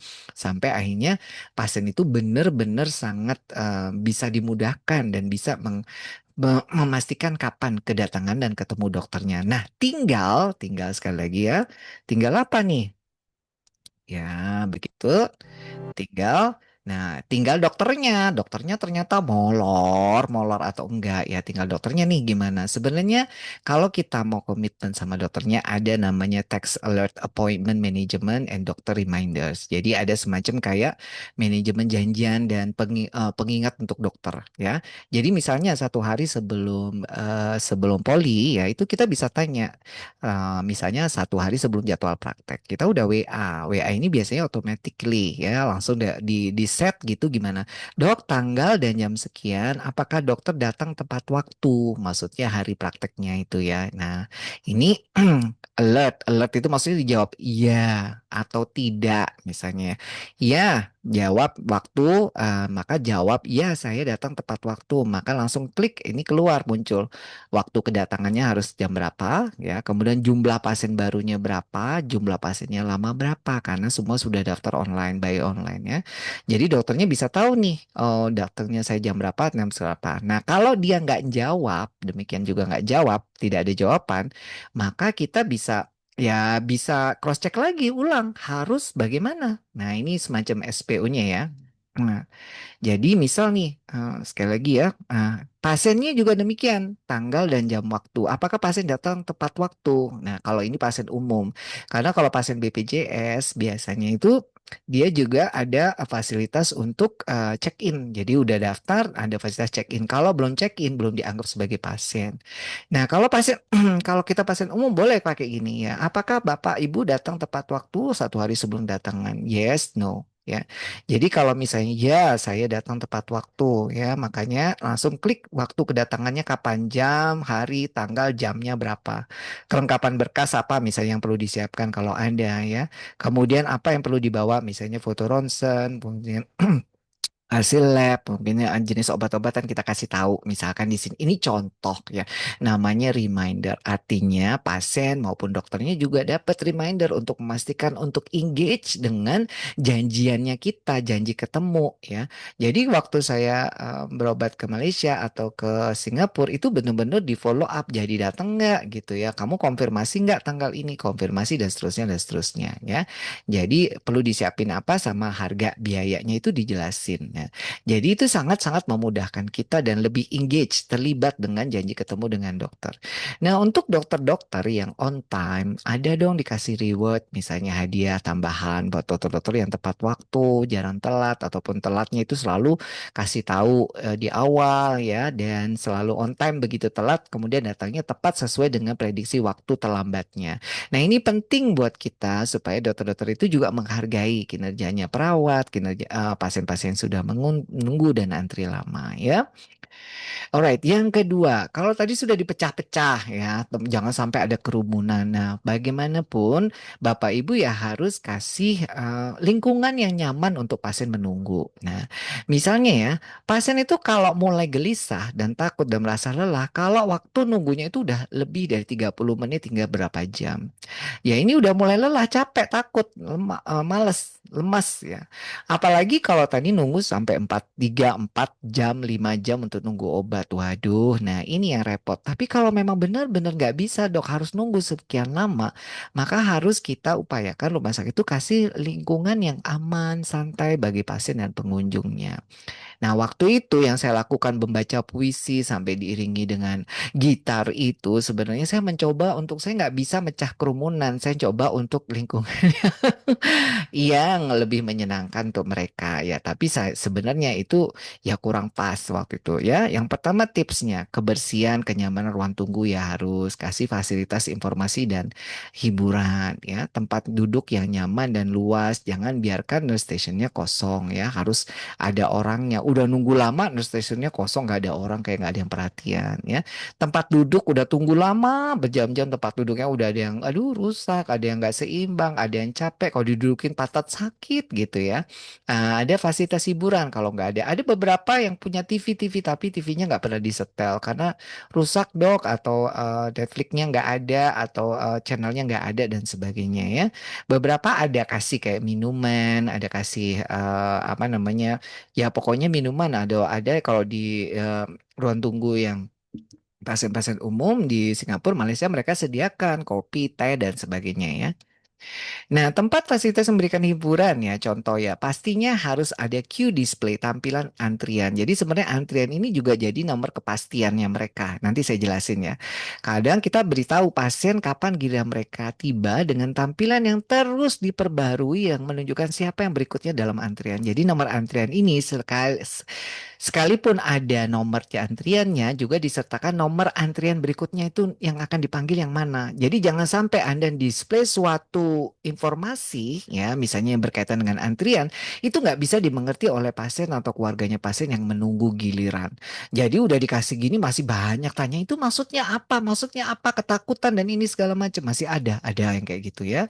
Dua, misalnya mau kasih televisi, kasih TV-TV yang menghibur ya, jangan TV horor di ini berita-berita pembunuhan, kematian, jangan. Jadi tolong hiburan pasien deh yang bisa bikin keheningan ya. Jadi jangan berita tiba-tiba ada kasus pembunuhan, ada kasus ini kasus ngeri, yang berita-berita nasional yang bikin ini seorang anak dipukul sama orang tua atau ini ada pelecehan seksual. Jangan kayak gitu yang beritanya. Jadi hati-hati TV, jangan berita-berita nasional bikin mood kita itu jadi jelek ya. Sebab kemudian akses wifi gratis kalau bisa ya. Jadi biar mereka itu bisa nonton YouTube kah atau Netflix kah ya.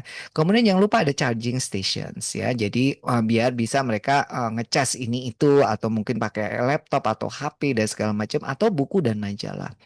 Beberapa ada dikasih buku majalah tapi di kemblas hilang semua pasiennya. Ya kalau bisa majalah-majalah yang kalau kita hilang itu ya itu nggak terlalu sakit hati gitu loh ya. Nah, kemudian maximize customer flow and service efficiency. Nah, ketika nunggu untuk dilayani, pasien dapat mengantri dalam antrian tradisional. Kalau misalnya sudah nih, tinggal nunggu diladeni ketemu dokternya, mereka nunggunya secara manual akhirnya ya. Nah, ketika sampai di depan dan stasiun berikutnya, nah ini staff itu bisa nekan tombol untuk memberikan informasi supaya memandu ke stasiun berikutnya. Maksudnya ke stasiun berikutnya supaya nggak salah. Udah nunggu kayak begini manual. Ternyata Anda bilang antrian nomor 2, silakan ke ruang ini. Ternyata pasiennya berdiri masih cari-cari mana ruangan itu. Akhirnya tambah lama nunggunya dan segala macam. Nah, ini juga mengurangi jeda waktu. Jadi banyak ya karena sistem display yang kurang jelas atau audio yang kurang jelas.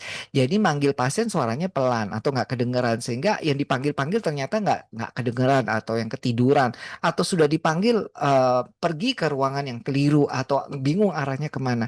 Karena Anda nggak punya mekanisme bagaimana untuk Anda tampil, suara itu kedengaran, pengarahan Anda itu jelas, beberapa masih seperti itu. Ada beberapa yang tadi saya dipanggil belum, saya sudah dipanggil belum, nah, karena bingung, karena nggak jelas, nggak efisien. Nah, contoh kayak gini ya. Nah, contoh kayak gini nih. Ini ada TV misalnya TV-nya ya. Di sini ada misalnya ini nomor antriannya. Nah, di poli 1. Nah, tegas poli 1 itu di mana gitu misalkan ya. Ini poli gigi itu di mana letaknya? Signage Anda harus jelas. Signage itu papan tanda ya. Kalau signage papan tanda Anda nggak jelas, jadi orang begitu E1 ke poli 1, dia bingung lari kemana. Nah, A1 ke paket loket 1 bingung kemana ya. Ada beberapa bahkan di kartu nomor antriannya sendiri itu gak jelas ada D1 lalalalala. Padahal yang di sini yang tertera cuma D1 aja. Nah, ini maksudnya ya. Jadi jelas kalau dia antrian seperti ini, Anda pakai seperti ini. Nah, udah seperti ini pun ada mekanisme suara manggil. Ya, kadang untuk D1 berubah jadi D2 itu waktunya nggak bisa diprediksi ya. Ada yang lama, ada yang sebentar. Jadi orang kadang, oh masih D1, saya D4, nanti deh saya kemana-mana dulu. Nah, ternyata abis itu D2 kosong, D3 kosong. Nah, D4-nya yang harus stafnya itu manggil. D4, silakan ke poli 1. Nah, dia nggak dengar kalau dia kadang nggak berdiri stafnya. Ini makanya saya kenali namanya IDET ya. Staf-staf kita, baik itu bagian admin atau perawat, gunakan konsep komunikasi IDET ini. Meskipun sudah pakai antrian yang masih manual tadi ya. Jadi IDET ini komunikasi yang bagus. Acknowledge, introduction, duration, explanation, and thank you. Kayak gimana nih contohnya ya. Jadi ini suatu sistem komunikasi yang dipakai di banyak negara dan internasional. Sifatnya seperti ini ya. Jadi petugasnya berdiri memanggil nomor pasien dan nomor antrian. Bapak Saipul D1 kalau misalnya ada namanya atau nggak ada namanya nomor antrian D1. Silakan ke poli ini. Tapi dia ngomong sambil berdiri. Banyak petugas yang manggil itu nggak mau berdiri. Jadi duduk gitu ya. Terus D1 ke poli 1. Habis itu dia sibuk nulis lagi dan seterusnya. Dia nggak ngeliat pasiennya denger atau enggak. Pasiennya di mana? Pasiennya jalan atau enggak. Nah, itu kurang menghargai, kurang acknowledgement. Kenapa ini jadi penting? Ternyata setelah dipanggil-panggil nggak ada atau yang dipanggil. Ternyata orangnya bingung. Yang manggil aku yang mana ya? Tadi kedengeran suaranya aja. Orangnya yang mana? Aku ke loket mana? Apalagi loketnya ada banyak. Kayak tadi loketnya ada banyak. Makanya waktu manggil itu disuruh berdiri. Anda berdiri bilang, Bapak Saipul, pasien nomor D1, silakan ke loket 1 sambil berdiri kayak di bank gitu. Jadi orang tuh lihat, oh itu loket 1. Jadi pasien tuh ngampirin ke Anda. Itulah yang bikin lebih efisien. Daripada pasien masih nyari-nyari yang manggil loket 1 mana. Nah, pada saat Anda berdiri, Anda senyum, lakukan kontak mata sambil lihat. Itu sudah bentuk penghargaan. Nah, beberapa ada yang suka banget, apalagi kalau kita lihat ternyata orangnya jalannya kesusahan. Jalan kesusahan. Oh, kadang saya sudah bilang, oh stop stop gitu. Ibu di situ aja, kita yang datang dipakein kursi roda atau perlu apa. Ternyata ujung-ujungnya cuma perlu cek jari aja. Nah, kalau begitu kadang kita bisa, ya itu tadi udah jalan capek-capek jauh-jauh udah sambil pincang-pincang dan segala macam. Nah ini kalau kita kurang empati kita nggak berdiri nggak kelihatan pasien itu tahu-tahu begitu datang ya Allah pasien udah ngos, apalagi ketakutan kalau nanti di skip dipikir Anda pasiennya nggak cepet-cepet datang ke loket Anda itu terjadi sampai sekarang masih terjadi ya. Jadi mohon Bapak Ibu kalau yang di bagiannya manggil itu ya harapannya bisa berdiri. Nah ini bagian dari pengelolaan antrian ini Bapak Ibu ya. Yang kedua, bisakah udah datang disebutin nama lengkap pasien dan tanggal lahirnya? Karena kadang yang datang itu bukan pasiennya, keluarganya pasien. Karena pasiennya masih duduk di kursi nunggu kesakitan ya. Dipastiin dulu. Ternyata udah lari-lari, ternyata nomornya sama. Misalkan ternyata namanya keliru. Oh salah. Jadi seringkali ya nomornya nggak cocok sama namanya ya. Atau bagaimana? Pokoknya dipastikan dulu. Baru Anda bilang dengan saya bertugas ini si pagi ini. Jelasin ya, Anda manggil itu ngapain? Mohon waktunya sebentar ya Pak, bisa nggak saya dibantu waktunya sebentar? Saya mau coba konfirmasi berkasnya. Misalkan Anda manggil untuk konfirmasi berkas, dia udah dapat nomor antrian. Waduh, kalau dia udah nunggu lama tapi Anda acknowledgement-nya bagus, Anda jelasin dengan memperkenalkan diri, Anda izin minta waktunya sebentar.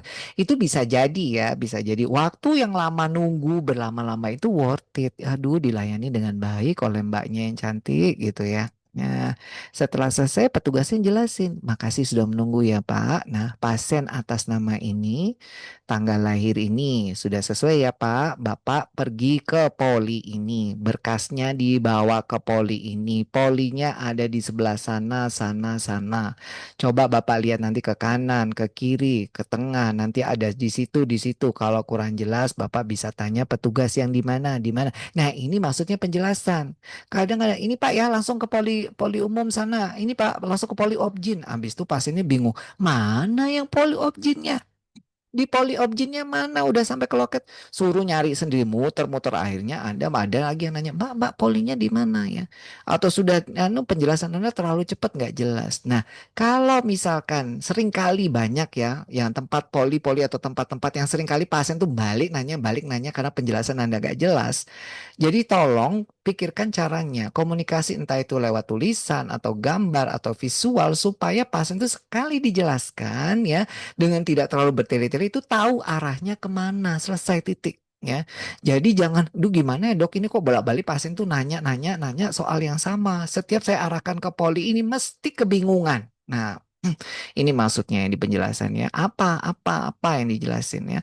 Nah, kalau misalnya dari berkas ini misalkan oh ternyata berkasnya ada yang kurang dan segala macam ini perlu dijelasin alasannya kurang apa yang perlu diperbaiki.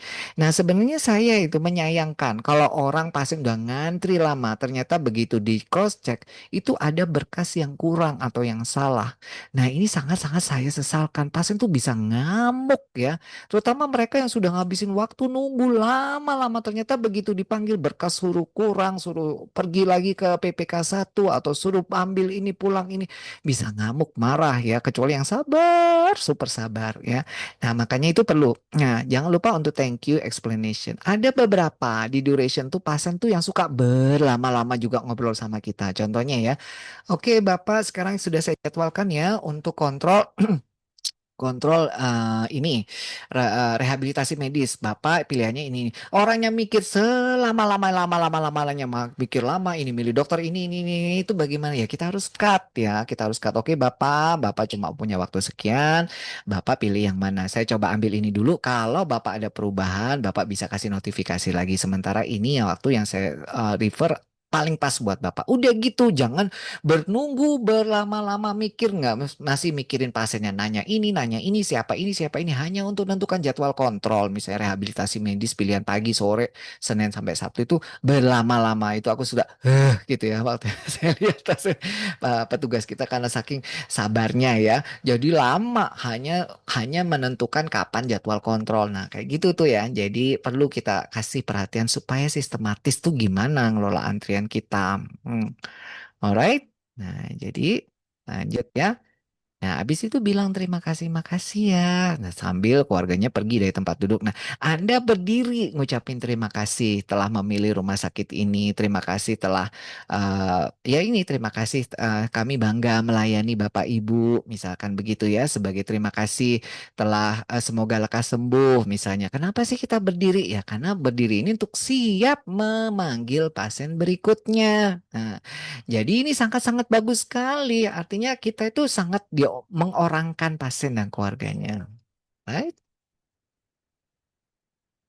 Alright. Nah, ini temuan saya di lapangan waktu saya itu melatih pasien rawat layanan poli ya, yang ini diperawat ini ya. Ternyata ada pasien-pasien tuh yang dipanggil berdasarkan nama, bukan nomor antrian. Ibu Jamila, Bapak Sundoro misalnya. Padahal mereka itu udah megang nomor antrian. Nah, kalau pakai nama-nama gini, kadang ada orang itu yang merasa, loh, kok mestinya aku dulu nomorku kok yang dipanggil orang itu. Nah, kayak gitu ya, ada nggak fairnya. Jadi sebaiknya kalau memang sudah dikasih nomor antrian, panggillah sesuai nomor antriannya. Atau kalau dua-duanya ya nomor antrian, kemudian nama orangnya. Karena ada yang ibu ini. Kadang orang jadi bingung, itu nomor yang mana? Aku sekarang nomor berapa? Gitu ya.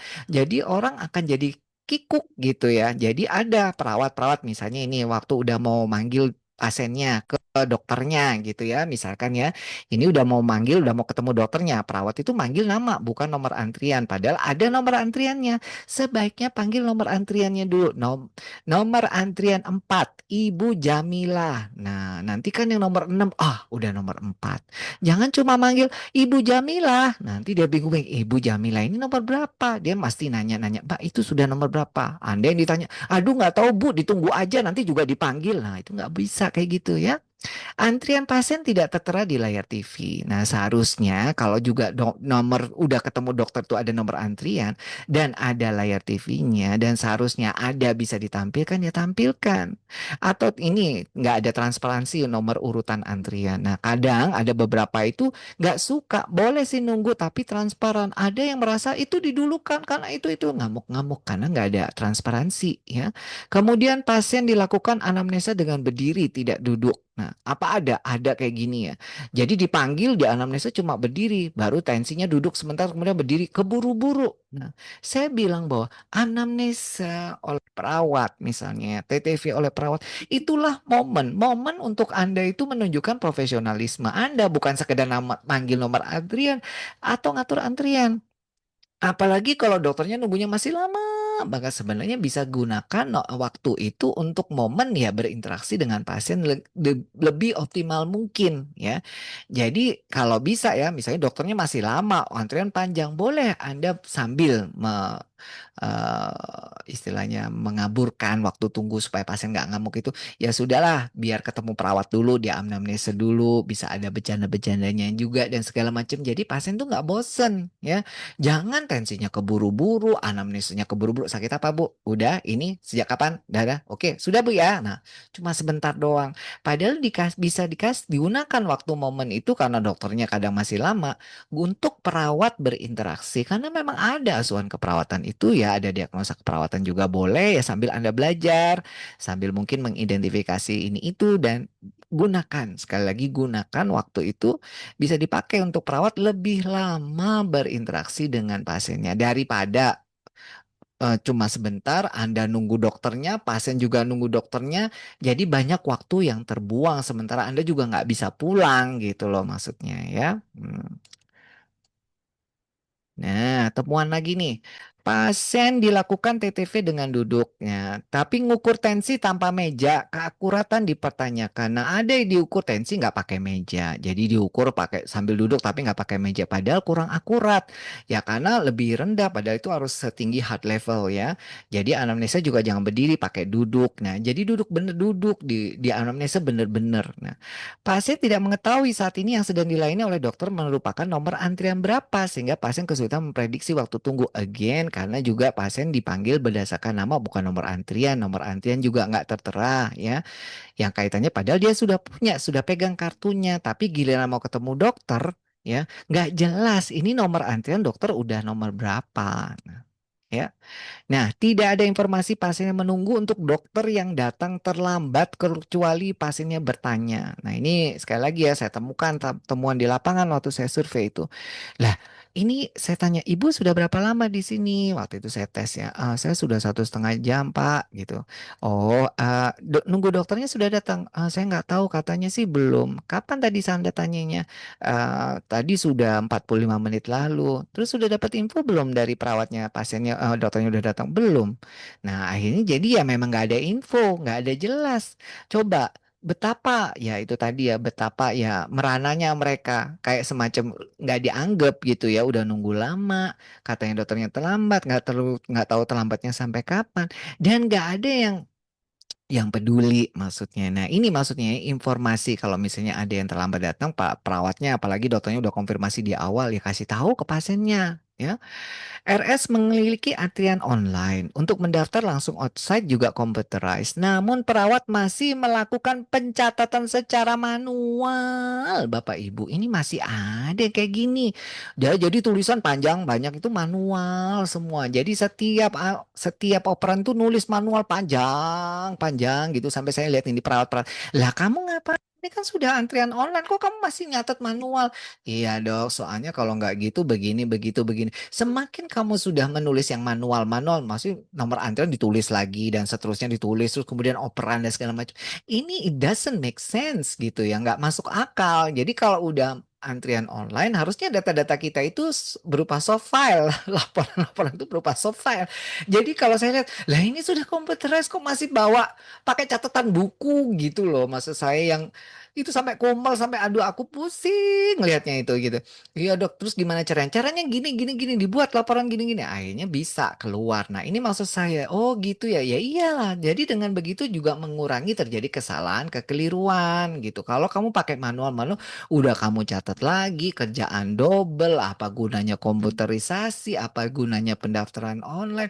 Kalau masih Anda melakukan pencatatan manual gitu akhirnya.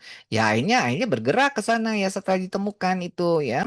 Kemudian nih, belum memiliki data dokter terlambat kapan dan dokter yang datang tepat waktu. Kenapa kok nggak punya data ini ya? Karena kita tidak pernah konfirmasi sebelumnya.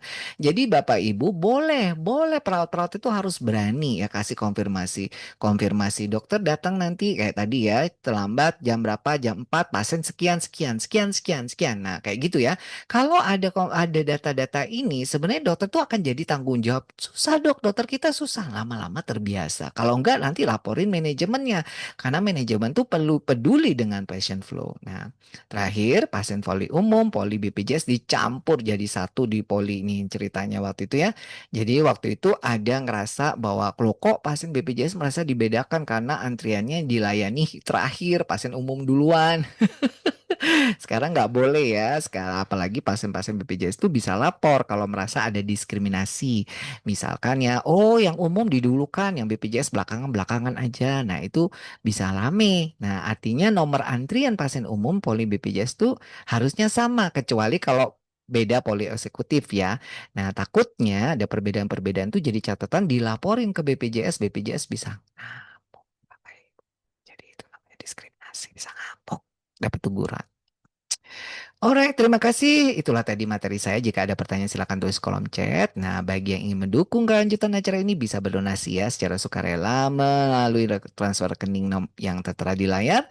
Nominalnya sekian. Jika lebih boleh, alhamdulillah kurang juga boleh nggak apa-apa. Panitia akan mengirimkan e-sertifikat serta 3 JPL dan soft file materi di email yang didaftarkan para donatur di link absensi maksimal dalam waktu 2 hari setelah webinar ini. Sekali lagi terima kasih.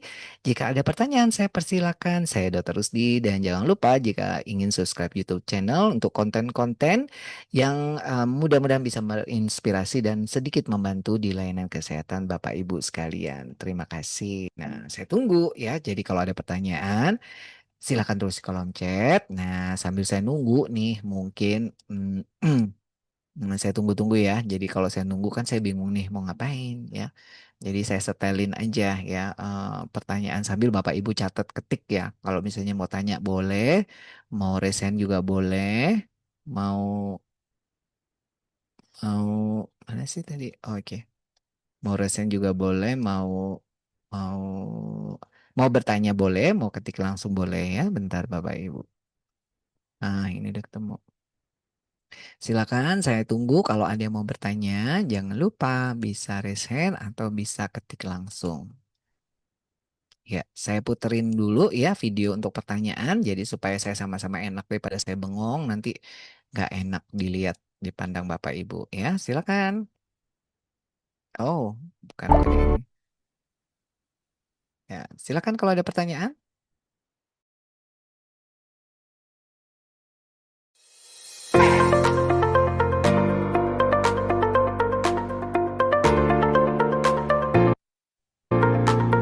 Iya, ada pertanyaan dari Bu Listi. Oke, silakan Bu Listi. Ada pertanyaan dari Bu Listi. Halo Bu Listi, monggo silakan. Maaf ya. Monggo Bu Listi. Selamat malam, Dokter. Selamat malam. Terima Dari kasih rumah atas sakit mana?